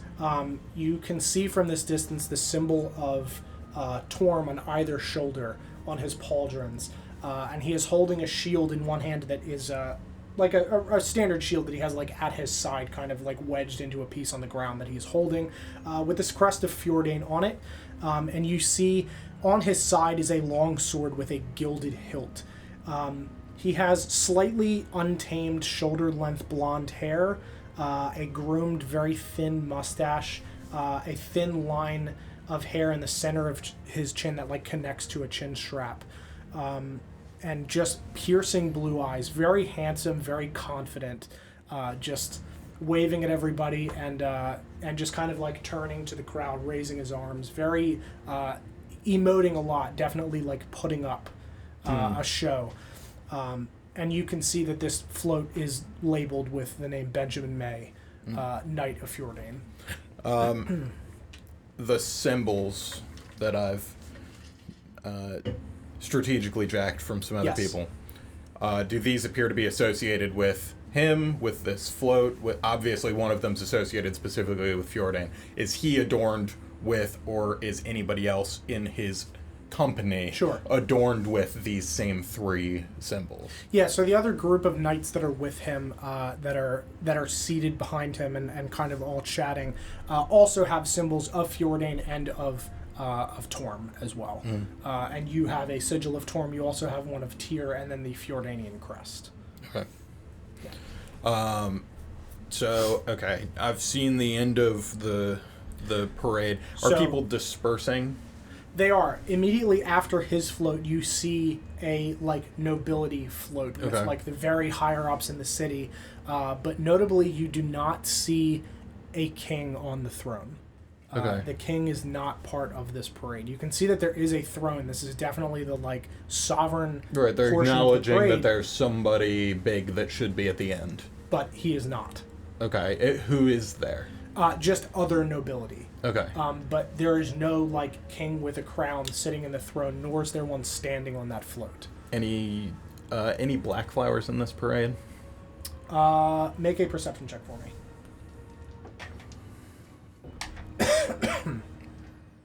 18. Not that you can recognize. The only one that you definitively recognized is Jandar. Okay, and nobody with like a family crest or a recognizable symbol or a face that's similar to. Even if I couldn't say that's definitely. Sure. No, nobody of note. Yeah, no, you do not think so. Okay. Yeah.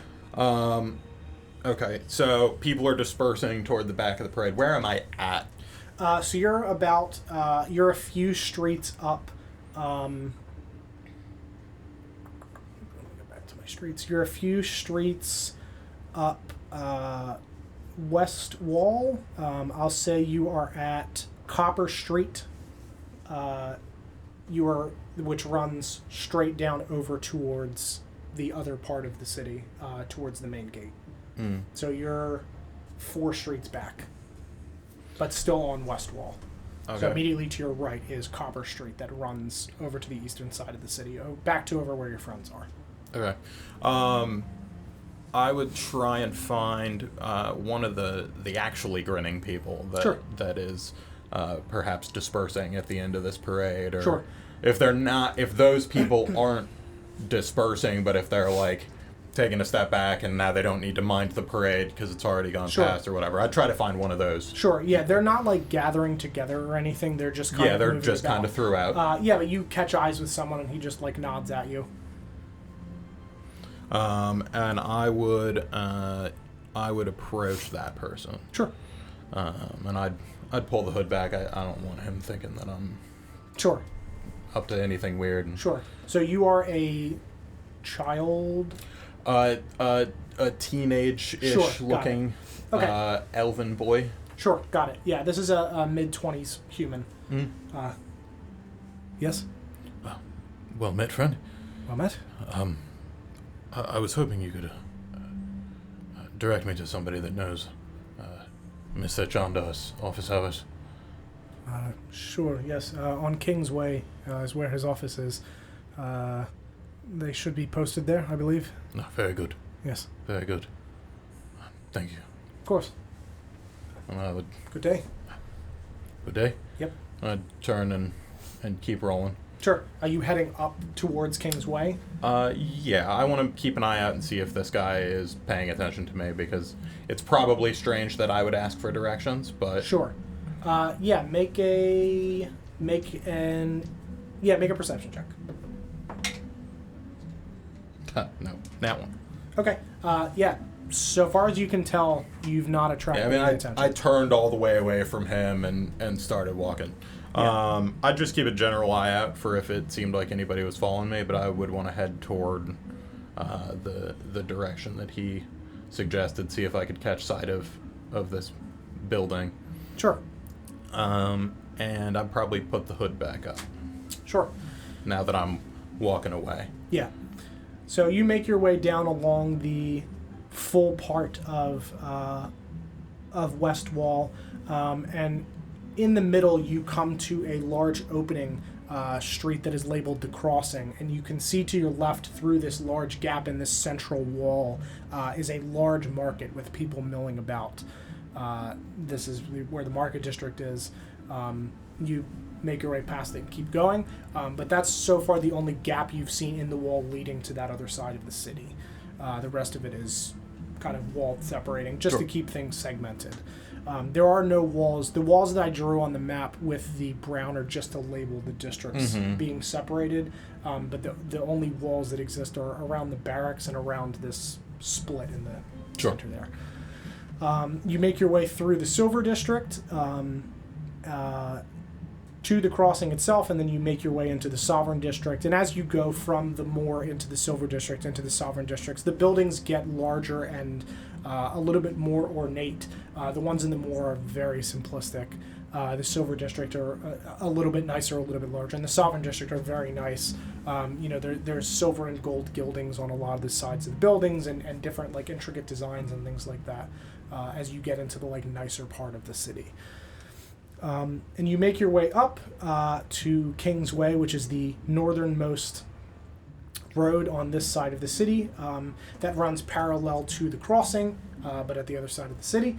And you make your way along, and you kind of like catch the castle in the distance. Obviously, there is a large fence in between this road behind the buildings that are on the other side of Kingsway.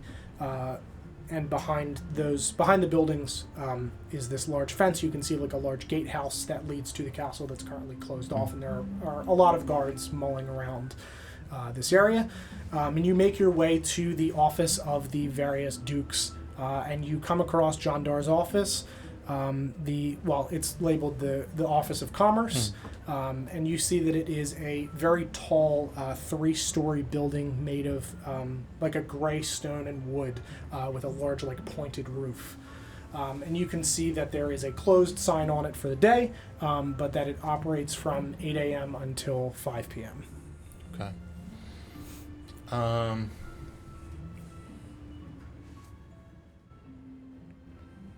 Does it look like there's anybody in the building? Are there windows? Does it look like there's any lights on? Even if they're not open, does it look like there's anybody present there? I don't know the particular layout, but like, if not, would it look like there are maybe homes associated with, like, on the same like plot, perhaps that people that are more important stay close to here? Would it look like there's anything like that? Somewhere where I could try to speak words at somebody that...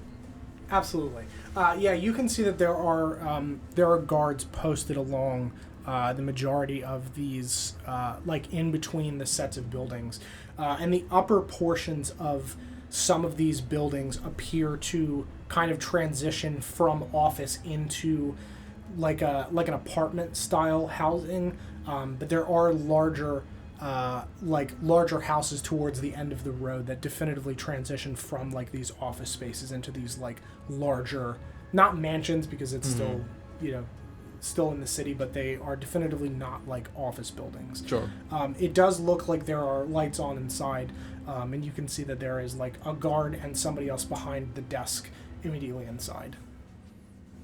There's a guard inside, or there's a guard outside and somebody inside? There's a guard inside and a guard outside. There's somebody outside the door. Yes. And somebody I can see through a window at a desk. Yeah, the guard outside is like in between that building and the next one. It's not right outside the door, but you can see inside that there is an elvish woman, or sorry, not an elvish woman, Jesus, a human woman behind the desk and a human guard, just kind of standing watch inside.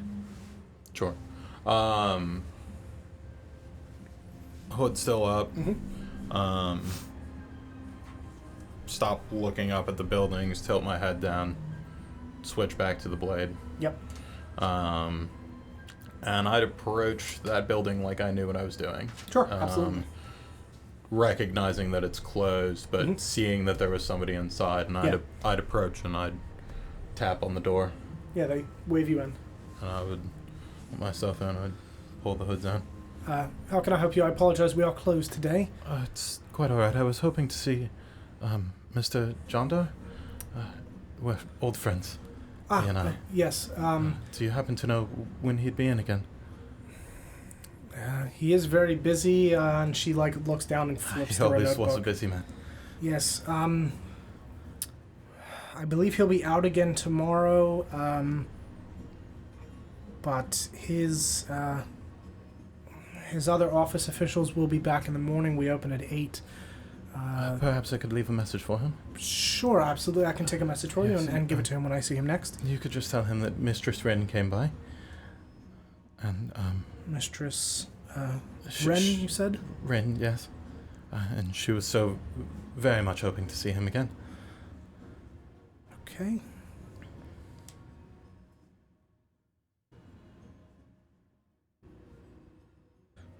Are you staying anywhere that I can send him? I haven't found a room yet, actually. I was going to ask his opinion on accommodations. Understood. I don't suppose you have a recommendation? You're new to the city, I assume, as you've just come in? Yes, it's my first time in Greymoor. Understood. Well, the Frazzled Fox is quite a nice inn. That's kind of our premier inn for newcomers. Being at the front of the city, it gets a lot of traffic. Hopefully busy portion of town. Yes. She flips through a book. You looking for something more quiet? Yes, if you wouldn't mind. Apologies for asking. What level of... how much are you looking to spend? Are you looking for something very upscale? Money is no object. All right. Then in the Sovereign District...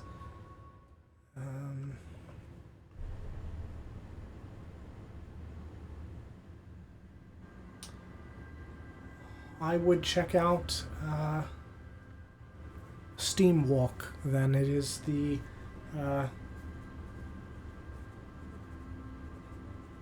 double check that that's correct. Yeah. That is the second most city in the Sovereign District, just above Enchanted Lane. It is 3 streets down from here. There are a great many high-end bathhouses, massage parlors, brothels, if that's your thing, and higher-end taverns there. You'll have your... and inns as well. You'll have your pick there. Oh, thank you. Thank you very much. I didn't catch your name.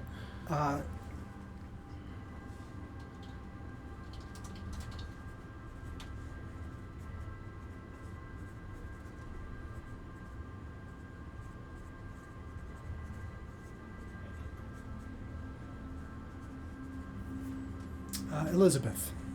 Elizabeth, thank you. Thank you so much. Oh, you're very welcome. You're far too kind. Happy to help. Our offices will be open in the morning. I will pass this message on to John Dar when I see him next. It might be a few days. He is kind of all over the place at the moment, very busy. Well, if you could... Is there somewhere you could leave it for him, perhaps? Yes. I'll try to ensure he gets it in the next day or so. Very good. You can tell him I will be coming back to call. Of course. Thank you again. Of course. Happy to help. You've been most helpful. Good day. Give a slight curtsy and step my way back out the door, and nod to the outside guard and you just put my hood up and head back. I would head back in the direction that I would think. I'd try and make a roundabout way to the Frazzled Fox. Sure, absolutely. And on the way, I would, I'd get the pins off inconspicuously and change my face back to Shay. Sure. Yeah, so you loop your way down. I'll say that you go partially down through the center, through Monarch's Path, and then cut along one of the side streets in the Silver District, where there's a bunch of people milling about, and kind of slowly take apart your costume very subtly, and make your way over to Lamplighter's Way, and back towards the Frazzled Fox. Let me summon troops.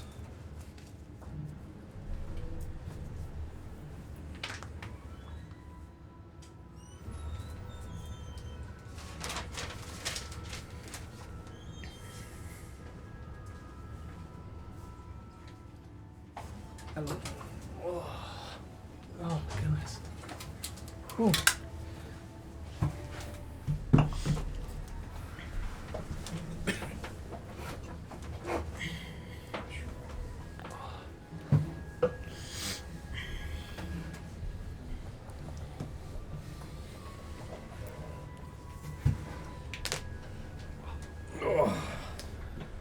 Yeah, so as you guys are sitting eating, the door opens and in walks your good friend Shay. Shay, you see your friends sitting at a long table close to the bar eating dinner. I would, I'd approach the table. Does it look like they left space for me?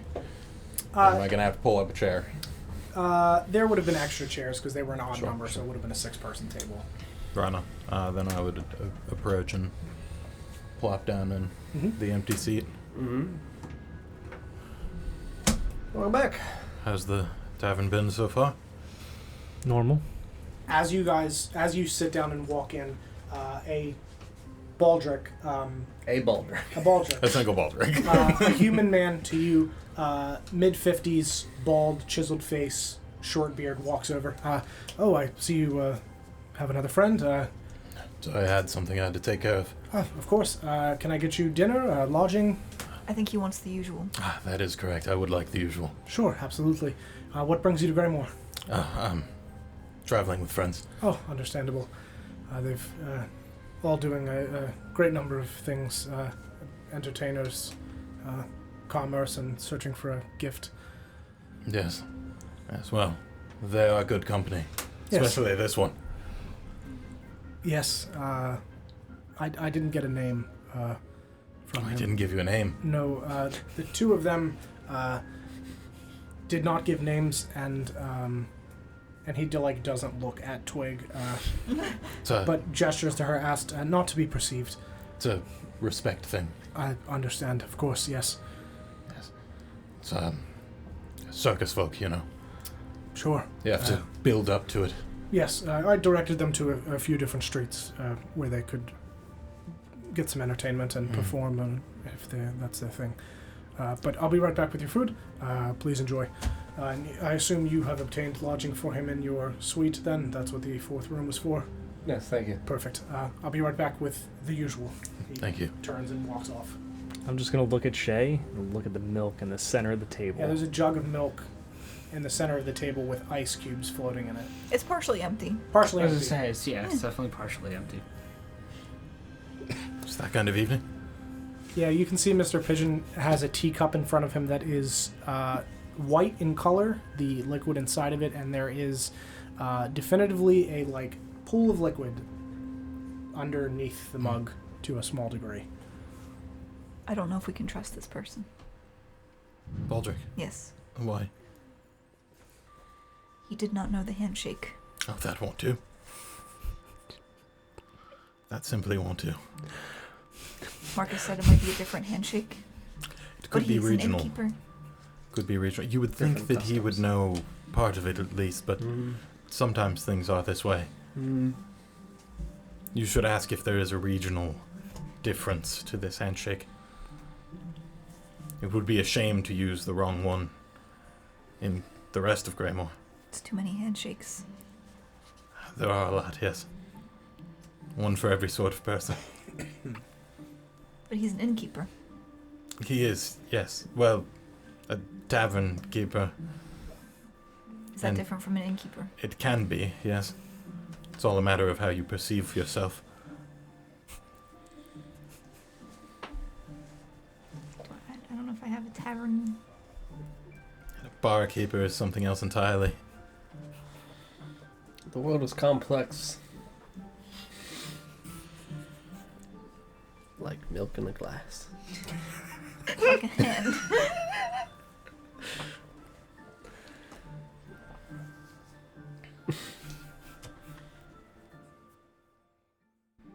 I do not have a tavern. Shay, please. What? See reason. Excuse me? Don't. Just don't. We don't have to do this, young master. We're eventually going to have to. I get food, sir. He sets a plate in front of you. You can see that it is 2 pork sausages, a pile of vegetables, and 2 potatoes that have been punched down. You can see the outlines of knuckles in them. That looks to have been like pan-fried. Thank you very much. You're very welcome. Thank you very much. Drink for you. Apologies. Do you have tea? We do, yes. Herbal, floral. Oh, never mind. All right. Herbal. Sure. Just a moment. Walks off. You see, Dandelion, just as the usual is different in various locations, though you use the same word, sometimes we use the same word to describe a different thing. Perhaps there's a different handshake for that reason. Baldric seems very trustworthy. He brought me the usual. I don't remember the context, but I do have the handshake of a part bear. What? I do not remember the context for that either. I'm No being idea. Totally honest. Part bear. Raise your hands like claws. Bare your teeth. Only for part bears. Don't try this with the full bear. Nope. No Makes sense to me. recollection. Makes complete sense. However, I don't remember meeting a part bear. We definitely didn't. And I don't remember who would have possibly told you that. I mean, I 100%. can think of 100% no Mark. one, Don. Murdoch or Colbane? Yes. No. Definitely one of those two. For Man. sure, Marcus. It was for sure Marcus. No. And I bear have not no meaning idea bear. What you're talking about. I'm trying to remember the context. No, Do let's not think of it too long. No, Okay. of course I don't. I think I have an idea of the context. No, I would. It's fine. Just start enjoying the usual. Sure. Yeah. Baldric walks over again, huge grin on his face. Tea for you? Yes, thank you. Of course. Anything else I can get for all of you? How big is this grin on his face? I mean, just... Like a... Is it as big as any of the grins out in the city? No, definitely not. Okay. Not creepy big. Not creepy big. Just he... There's an important is- distinction that yeah, needs to be just... He's happy to serve. Yeah, absolutely. Mm. Just thank you again. Sure. Do you all need wake-up calls in the morning or anything like that? I don't know what your plans are for the day in terms of wanting to be up early or not. No, please. Oh, I'm good. I wake up at dawn no matter what. Sure. Any place I can direct you in terms of businesses, entertainment? I've informed them about the bathhouses. I think that they will know the places that I need to see. Of course. Yes. I appreciate your help. Oh, absolutely. Is there anything else that I can get for you, do for you? No, Baldric. All right. Thank you. You're welcome. Well, do enjoy. Let me know if you need anything. And he turns and walks off. Yes. Anyway. Just rubbing my cheeks. I guess a minute's probably passed. Stop doing that. You told me to use it. I pointed at Mr. Pigeon. I'm not going to use it on Mr. Pigeon. Please don't use it on me again. Okay. Okay. Made it very difficult to eat. True. The wand? Yes. I could see how that could be a problem. Mm-hmm. I wonder if that's what happened to all the people outside. Maybe. They are very... Doesn't explain the attitude though. It's true. That's true. They were all wearing the same set of symbols, though. Did you see that? I'm gonna pull out some of these and slide them across to Marcus. I think they were these. What's it look like? Yes, so you see that they are little, like, pins that essentially have the symbol of the crest of Fjordain, one for Torm and one for Tyr. Seem quite official. Do we know what Torm is? I do. I know you do, but is that something that we've... I've pointed out his symbol on Yeah. my tattoos. Okay, that's one of your... Yeah. Yeah, I don't think he's gone into detail. Yeah, I haven't really discussed like much about him. But yeah. I wasn't sure if that was one that was No, you would recognizable. be more familiar with Tyr because of Nolan, and with Helm because of Sheila. Mm-hmm. But those are really the only two that have been discussed in detail. We talked about And Shantae, I bet. as well. Shantae. Mm-hmm. Yeah. That's the one that I would Yes. know. Yes. I managed to catch sight of their victorious knight, the one they were holding the parade for. Oh. Good-looking man. Young? Fairly, yes. Interesting. And a float near the back of the parade. Looked like it was probably for the nobility, but nobody on the throne. A throne on the float, but empty. Maybe they were invisible. Perhaps. Perhaps there's a secret door in the throne. A secret compartment. Like under the cushion, perhaps. We'll have to check if we get close to it. That's a very good idea.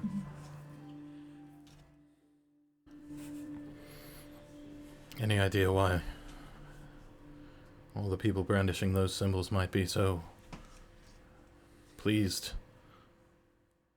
Seemed like some of the others were a little more dejected. No, I mean, my father's information about the political and social state of Greymoor is seemingly outdated. But it has been 20 years. I do not know what this city has gone through in that time. But it seems, I guess you could say official business in some way. Curious that there were pins that they were wearing. Yes. Are they magic? I don't think so. I'll take a look at them. I'll just Sure. do an Arcana check. Mm-hmm. Yeah, they don't appear to be. You can roll, I guess. Don't have to? Do you want me to? No, you don't. You don't have Okay. to. You don't get any. You don't really get any magical sense from them. They just appear to be holy pins in the crest of the city. No, I don't look anything special. Just signifiers, I think. Mm-hmm. Managed to acquire those three, trying to blend in a little. Sure. The others that were wearing them did acknowledge their presence on me, but they didn't say what they were about. They weren't gathered all together, sort Certainly. of interspersed throughout the city. Did you need a smile? I'll pull out the wand. I smiled for myself. But a thank you. I can use it one more time. Today. I don't think Baldric needs it. Rin told me not to use it on Yes, him again. I did hear that. I will break it. That wouldn't be good. Twig also told me not to use it on her again. Where's Shimmer? I don't think Shimmer would like that. What do you mean? The Raven repeats, I don't think Shimmer would like that. You see Shimmer's head just poke out of Dandelion's hair from under her little Just cloak. out of the Was bushy hair. did we notice that it was there? He just chills in her cloak hood. Her hair's just very bushy. He just huffs and a little puff of smoke comes out of his nose and he just retreats back in like an eel going into a cave. Like Lord Voldemort. His leathery wings. Puts the hood up. Harry Potter. I can touch you. It's even Weirdest better because part of that's the how we described Yeah, it no, absolutely. initially being. Yeah. We should save it in case we meet somebody new. Maybe someone else would need to smile. Yes, they would think, these people, I don't know why, but I want to smile around them. We'll immediately be friends. Maybe they can't. Perhaps. Some You people could- seemed upset. It's like a gift. Maybe because they can't smile. You'll know when you find the right person.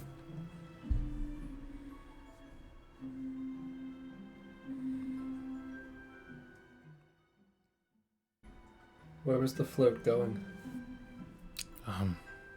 It was bringing up the back of the parade. Did the parade have a direction? I mean, it was coming past this way. I walked it in reverse. Yeah, I'll say you can like see it in waiting the front for the windows. payoff. It's now curved up and is going up Lamplighter's way back towards the castle. Okay. Yeah, there are floats outside. I imagine it'll come past here. You'd be able to see for yourself. And the knight, was he on that float with the throne? Just in front of it. They said he saved a princess. Oh, that's quite the feat. Yeah, I am going to stand up from the table. Mm-hmm. Make my way towards the door. Mm-hmm. Anybody else going? I'll sit here and eat the usual. Mm-hmm. I'll follow. The parade is still passing. Mm-hmm. Yeah. Side-eye this milk in the middle of the table. Sure. I feel any tension. I would say that you feel just a hatred radiating off of Mr. Pigeon just a little bit. And Twig is more just than usual. Twig is just like daggers looking at the table. Sure. I thought there was less tension between. It's lessened because he did sip the milk. Please just drink it. Are you like proud mom right now? Okay. My boy. Just like So Mr. Pigeon looks a little dejected, Mm-hmm. and Twig is looking at him like a proud mother. I'm going to put some of the milk in my tea. Sure, absolutely. Anybody else going with Marcus and Dandelion to the door? no, I'd stay here. Okay, sure. Yeah, you guys step outside? Or are you just, like, looking through? I would open the door first Sure. and look outside Mhm. to see what the scene looks like before us. Sure. Yeah, so you can see that still there are a ton of people lining the streets. This is getting towards the back half of the parade. You can see that now there are more like nobility figures and things on a couple of the floats, as well as a couple of the like offices of the dukes and things of that nature.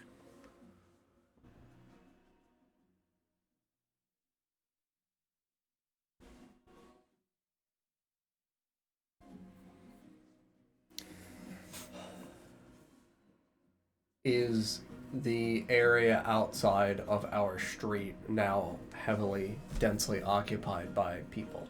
No more than it was before. There's like essentially this central part of the street, and there's like crowds, and then there's a gap where people are walking, and then buildings. So like there's space for you to move behind the people, but along the actual street itself is lined with a crowd, same as it was before.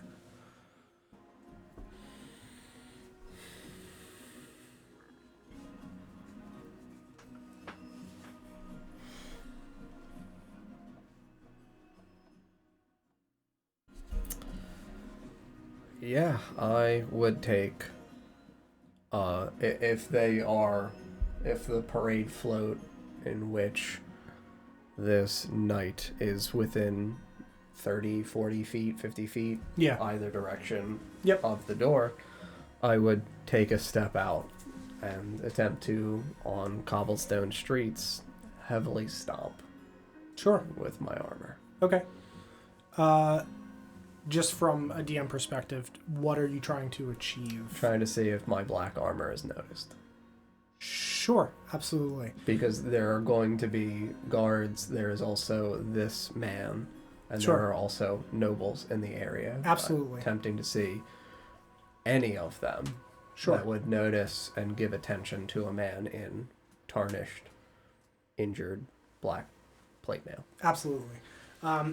Yeah, so as you are standing outside stomping, the sound of the metal striking the cobblestone kind of radiates, cutting through the noise of the crowd and the music. And you see several of the nobles on the float in front of the one that the knight is on, as that one is rounding the corner to come down your street.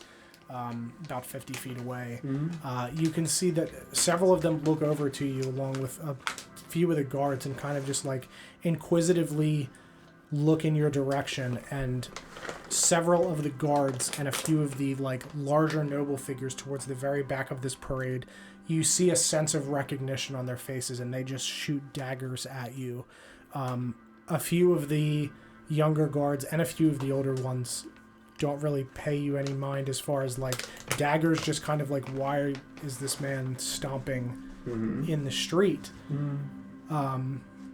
And the parade keeps going, and a few of them just kind of follow you with their gaze, and you see them whispering between them.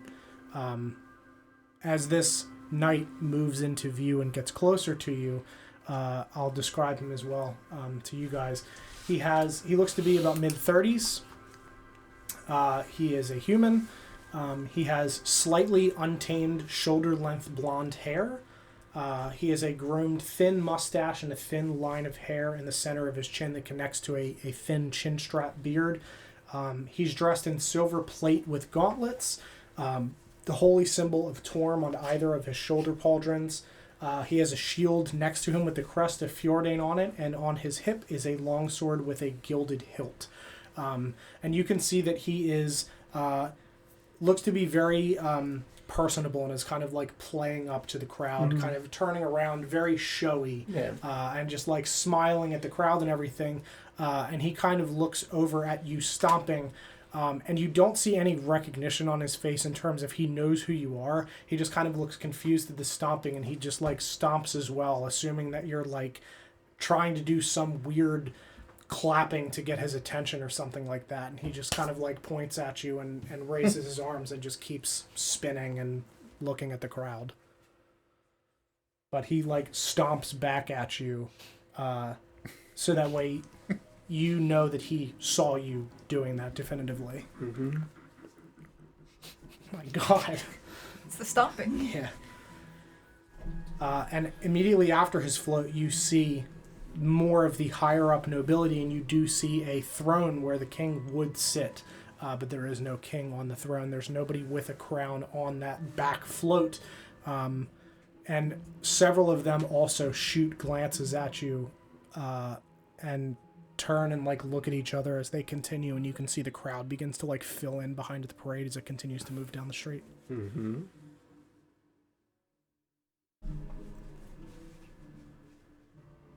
Yeah, I would slowly turn around. Oh. Hey. I was probably stomping behind you. Thank you. Very helpful. It's probably best if we head back inside. Marcus, you should have a parade. No. But thank you. It's nice of you to think so. Maybe someday. You saved a lot of people. We saved a lot of people. We should all have a parade. We should have a parade. Maybe we can discuss that idea with our friends inside. Already alone now. Just march back inside with Dandelion. What's at the end of the parade? Are people just kind of like dispersing? Yeah.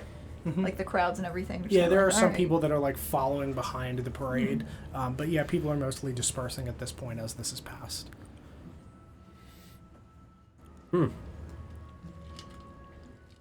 Well, that guy is far too young for my father to have known him. Yes. As I said, fairly young. Yes. What do you make of the final float? Curious. No idea why the king wouldn't be present. It would feel most fitting for the royalty to be present for such a demonstration, especially if it is related to a royal matter as such as the rescue of a princess from a foreign land. And we know that Fjordain does trade with people on Traudor. Or Cantor. That's Cantor. Yes. We're Traudor, yeah. Yeah. Cantor is the continent. Yep, Traudor is the kingdom. Yep. Perhaps he is unwell. Perhaps. I tried to look for the name of the Elvish Kingdom, but I couldn't find it. I don't think I gave it one to you guys. I looked through all of my recaps and tried to skim through the episode where I told you about it and could not find where I told you. I know I did. No, you just said there was an Elvish Kingdom. Yeah, okay. I think it was Sheila that told you, but I could not find that conversation in the videos. That's fine.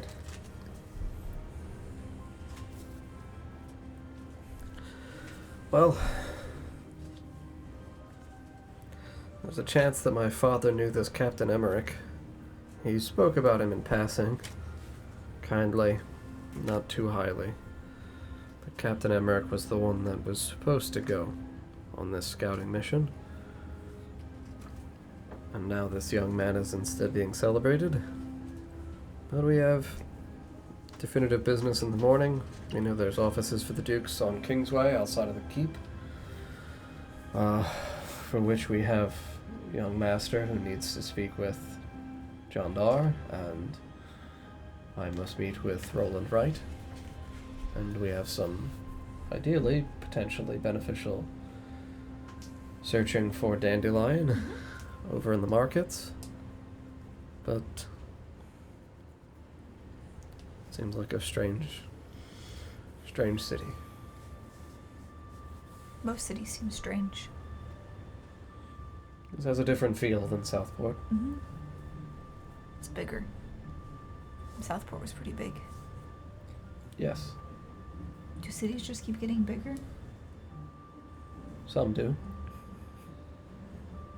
And sometimes so do problems.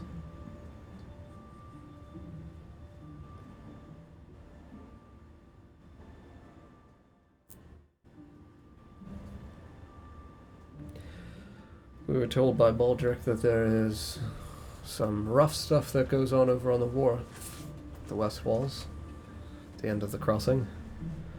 He said that it's not usually very welcoming to new people, but it seems like a place that might not be best for us on our first night. Understood. Somewhere to possibly look into. See who meets who. Strange for there to be a wharf in a city that doesn't have a port. Yes. Baldric said that they were laborers. But we do not know what business they do. We also know that the kingdom has been receiving recruits from Green Ridge to the west.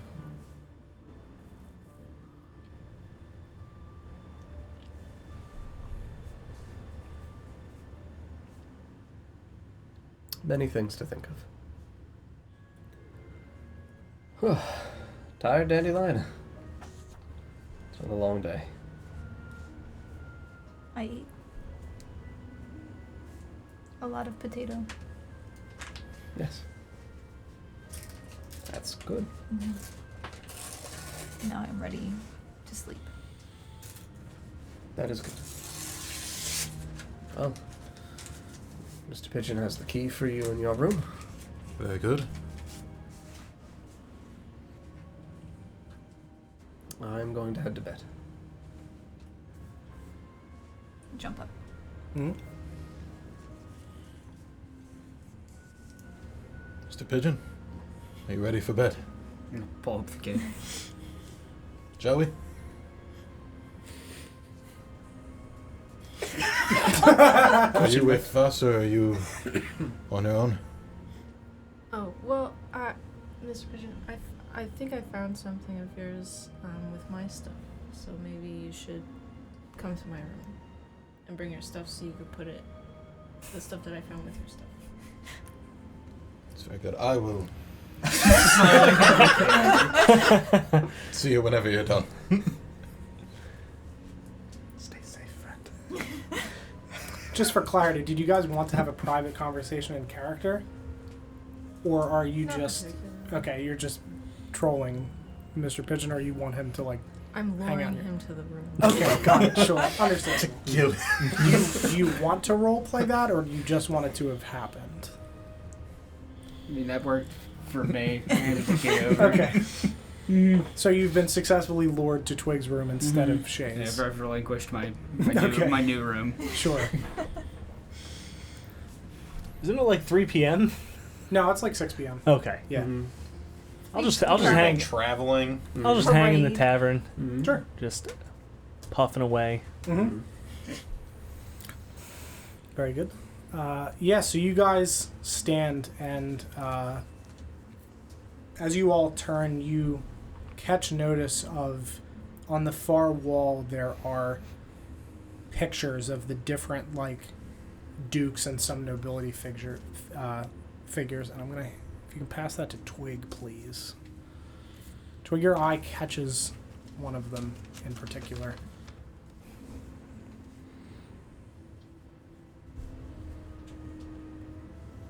Are they like painted portraits? Yes. Yeah, I'm not doing the weird photograph thing again like I did the last time. Why? It was so cool. It was cool. Is one of them rolling right? Yes. I would look at the one for rolling right if you want to give me the description for him, whatever. Sure. Kind of Colonel Sandersy. He's got like a... Very cool. Yeah, of course he's he got is. like a large... I mean, he's older. He has white hair, large white mustache. Like the pointy beard? No, not that. But just like that kind of, like... You've broken John. White suit. Not a white suit. It's just the like... It's Doug Dimmadome. It's not Doug. No, it's just like a full and like friendly but serious face with like white facial hair and stuff. That the Colonel is famous for. Yeah. His friendly but serious Yeah. face. Does he have twinkly eyes? No, he looks pretty serious. Does he have chicken grease on him? Serious about No. chicken. Rolling right. Colonel Sanders. Does he have a red bow tie? He does not. No. So really, he's nothing like Colonel That's Sanders. just a bad description. Immediately you get a picture of Yes. a man. An old dude Yep. covered in chicken. He's holding 2 drumsticks up. He's laughing in the picture really big. Yep. Yeah. Yeah. All right. All right. Yep. I'll take that in. Continue this existential crisis. Look down at Dandelion. Fancy a ride? I guess I'll I'll kneel down again. jump on. Yep. Jump on Marcus. Mm. Onwards. Yeah. Someday we can replace me with a horse and I can teach you how to ride. Horses are very big. We'll find a smaller one for you. Are there smaller ones? Yes. Yes, they're called ponies. Maybe I could ride a horse. Yes. I think you could. Or I could find an owl bear. It might be easier. Are there small owlbears? No. Maybe not easy at that. Maybe the owlbear will join the militia. Who knows? Yeah! We're gonna start going over towards bed. Sure. Yeah. As you guys stand and start walking away from the table, Baldric just calls over to all of you. Good evening, everyone. I don't know if anybody else is going to bed. Yeah, my feet are like Like- Yeah, up you're- on the table. I'm Sure. Yeah. Literally You're, but just- everyone else Yeah. stood Yeah. to leave. Sure. He's just saying, you Yeah, know. I would be standing shortly after they get up. Sure. Yes. And I'm gonna refill my tea real quick. Mm-hmm. And, step over and say something to the young master before I head upstairs. But Sure. he can dismiss me. Sure. Yeah. Again, if you need anything else, I'll be here. Just call for me. Not literally, but someone will be up to help you if you need any assistance at all. Thank you, Aldrich. Much appreciated. You're very welcome. All right, if I bring the tea to the room. Absolutely, yes. Very good, thank you. Of course. Then I'm going to use Divine Sense. Sure. 60 feet, celestial fiend undead, consecrated or desecrated ground. Not behind total cover. Sure. Just snap Baldric's the Fiend. Why do you think I'm running away with Danny? Didn't. We've got to go! He didn't know the handshake. He didn't know the handshake. You do not get anything from him or anybody, anything in the area. Fantastic. Nope. I Yeah. feel safe. Yeah, he is a human and not a demon in skin. In skin. What is that? What is that? Yep. In The skin. demon stuffed in a skin suit. He's not that. Oh, okay. Yeah. Like Colonel Sanders. When you said in Like- skin, I was I'm like, I'm glad you said like- that. That's Yeah. great. like That's in theory, wonderful. but like in skin. I'm like, Yeah, what? he what does isn't that that. mean? He is What is not, he a demon in fact, if not in skin? he is not the giant roach man that consumed a human in Men in Black and went into his skin. He's not that either. Is that a demon? Would he show up as with a divine sense? The cockroach man? Yeah, for sure, absolutely. A demonic cockroach? It's an insect. Yeah. Yeah, he's a fiend now, dude. Fiend. A bug in an Edgar suit. Yeah. There's a man in an Edgar suit. Yeah, I would gather my tea and I'd step around the table and lean down next to the young master. And Do you want to do that privately? no, Okay. no, just Yep. quietly, Sure. not to like hide it from anybody Sure. at the table, but just Yeah. not making a Sure. scene of it. Sure. Marcus said you were going to see John Doe. Yes. The parade route led me out near his place of work. He sounded like he wouldn't be in the office for the next couple of days. Oh, good to know. Thank you. Thought I'd spare you the trip across town. Sounds good. I'll put it off then. Very good.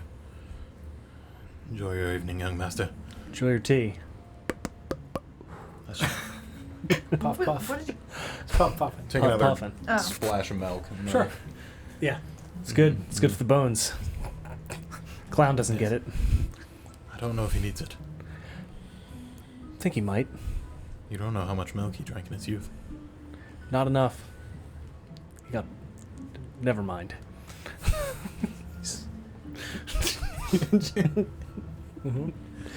and I would head to the room. Sure. Yeah, you guys make your way out into the courtyard, leaving the young master behind, and make your way up the stairs into the hallway towards your suite. Open the doors and step inside, and you're all in the, like, again, central entry area, and close the doors behind you. So it's just the five of us? Yes. Yeah, cool. Yeah. Go to our door and unlock it. Mm-hmm. Just...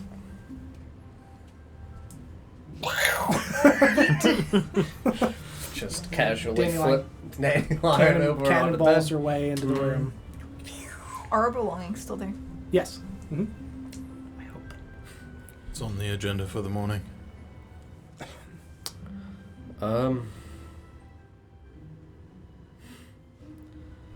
I'm afraid it feels quite complicated.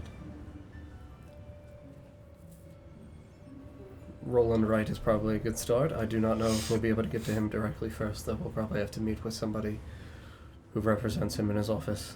So I think it would be best to get there early and attempt to schedule something if it's going to take time. Understood. After that... well... yeah, I would... You let me throw you onto the bed? Mm-hmm. Yeah, 100%. I'm going to look at the three of you. They might take me, and if they do, keep her safe. Of course. She will always follow, and I do not want her to if they do. Do you think we'll be able to get you out if they do take you?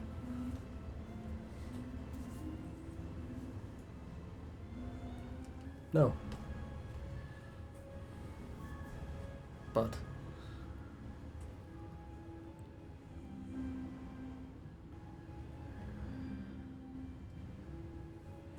best not to think on it. If it happens, so be it. One step at a time, then. Yes. I think it is best if they are going to take me to try to get to Roland Wright as quickly as possible. He's the only one in the city I can think might have any reason whatsoever to grant me a favor and stay. Very good.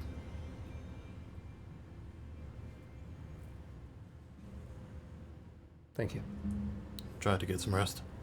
Mm-hmm. Thank you all.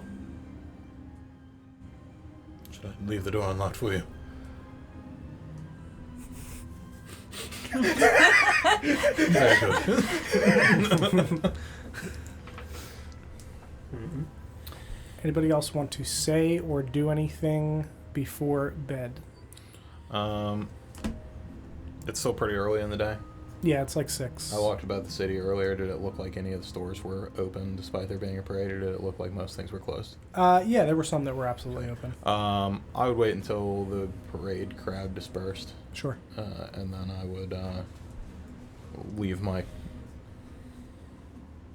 green cloak in this room and go find somewhere to buy a cloak.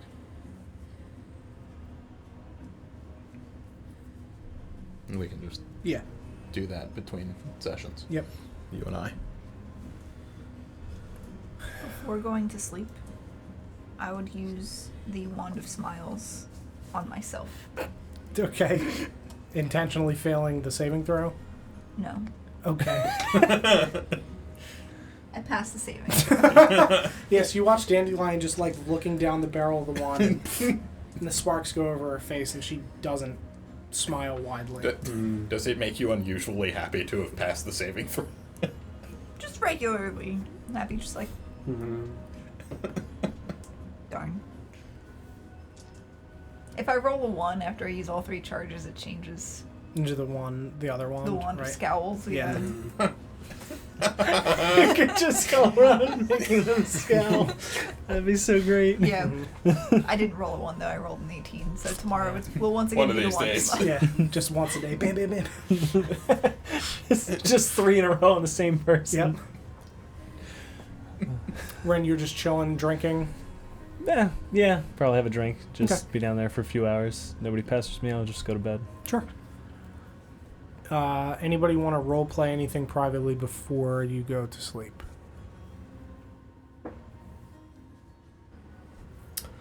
Yeah, I would like to talk to Dandelion. Sure. Goodbye, everyone else.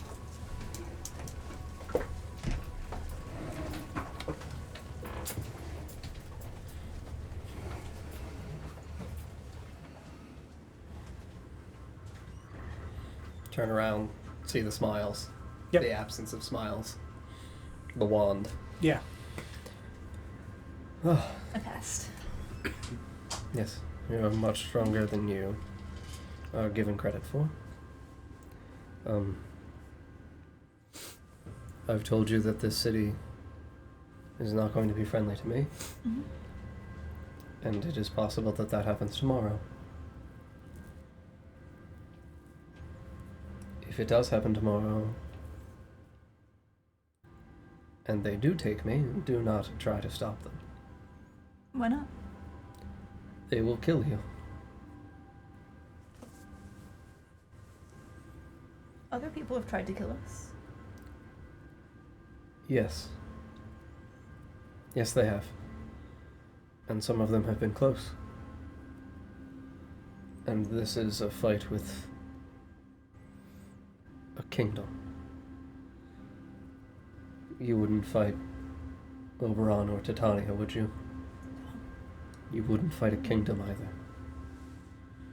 No matter for whom it might be.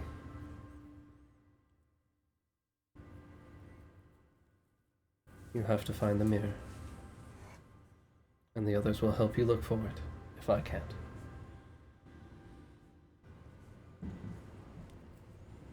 Marcus, why did you come here? If they might take you.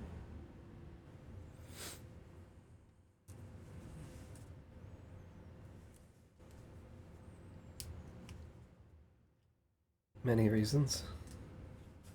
You need the mirror. Rin needed to find a route for trade.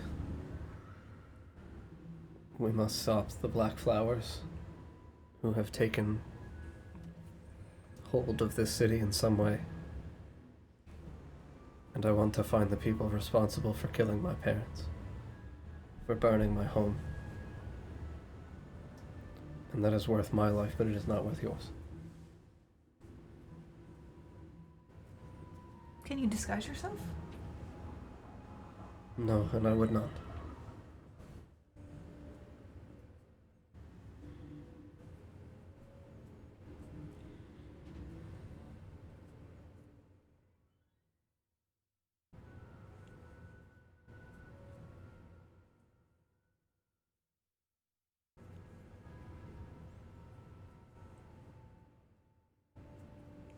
Don't get taken. I will do my best.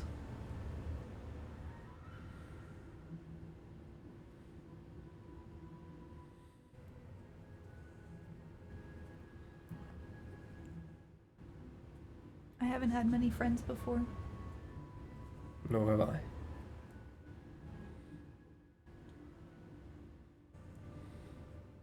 It's only been Oberon.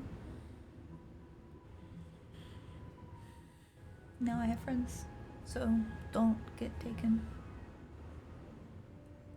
Yeah. I guess it just is that simple, you know? Of course it is.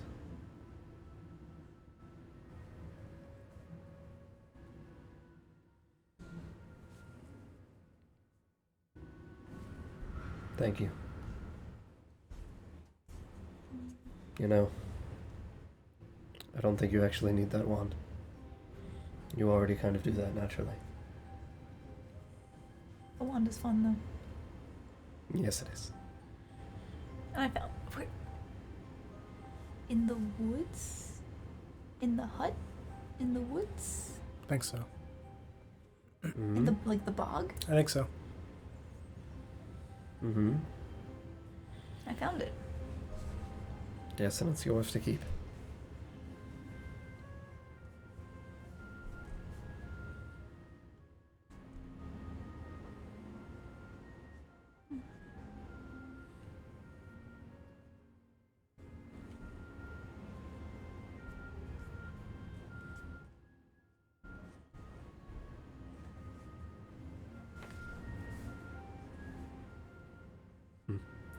I'll give you one of the stink shrooms.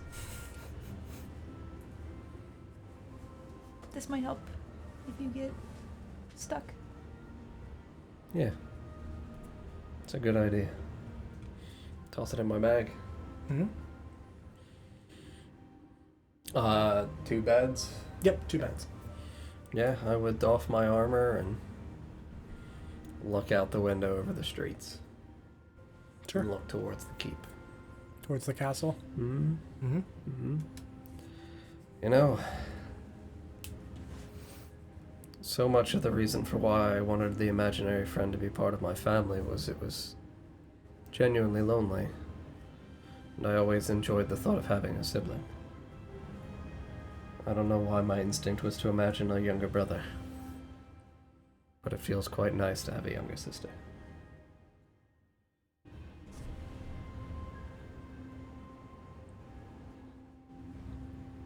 Dandelion will just nod. She doesn't know what that means. I know. But Marcus does. She knows that it's not the time. Mm-hmm. But you can probably see confusion cross over her eyes for a second before she... Mm-hmm. Yeah. I would, after I finished doffing my armor, walk on over. Oberon ever tuck you in? Well, I guess you were quite small. Mm-hmm. He was very big. Rip the blankets and stuff back. An aggressive slam. RKO or yeah. Just like, watch her. Bounce back up a little bit. And then pull the blankets up. Comfortable? Shimmer. Mm-hmm. He just peeks out. Mm-hmm. Like a sneak. Boop, shimmer on the nose. He just nods and more little puffs of smoke.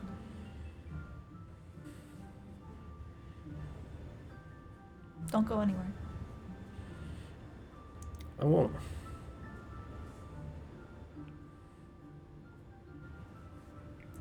Shimmer the last little pat on the head and give Dandelion one too. Mm-hmm. And then I will go over and go to bed. Mm-hmm.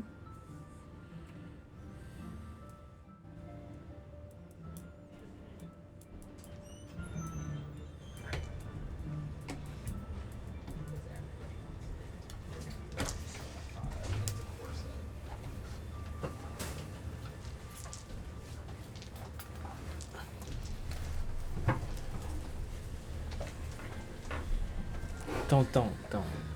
What?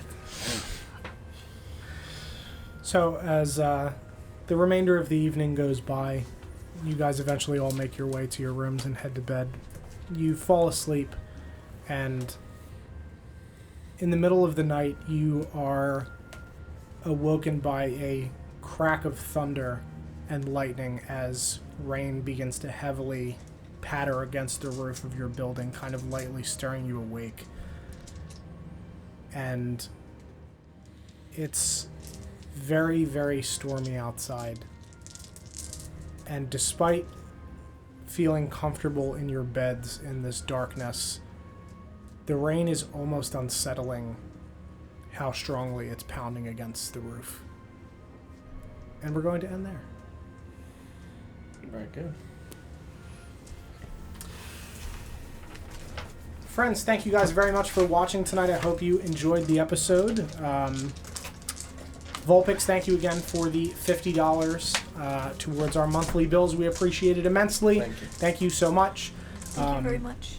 Dankeschön. Yes, the storm is coming to take it. Take it indeed.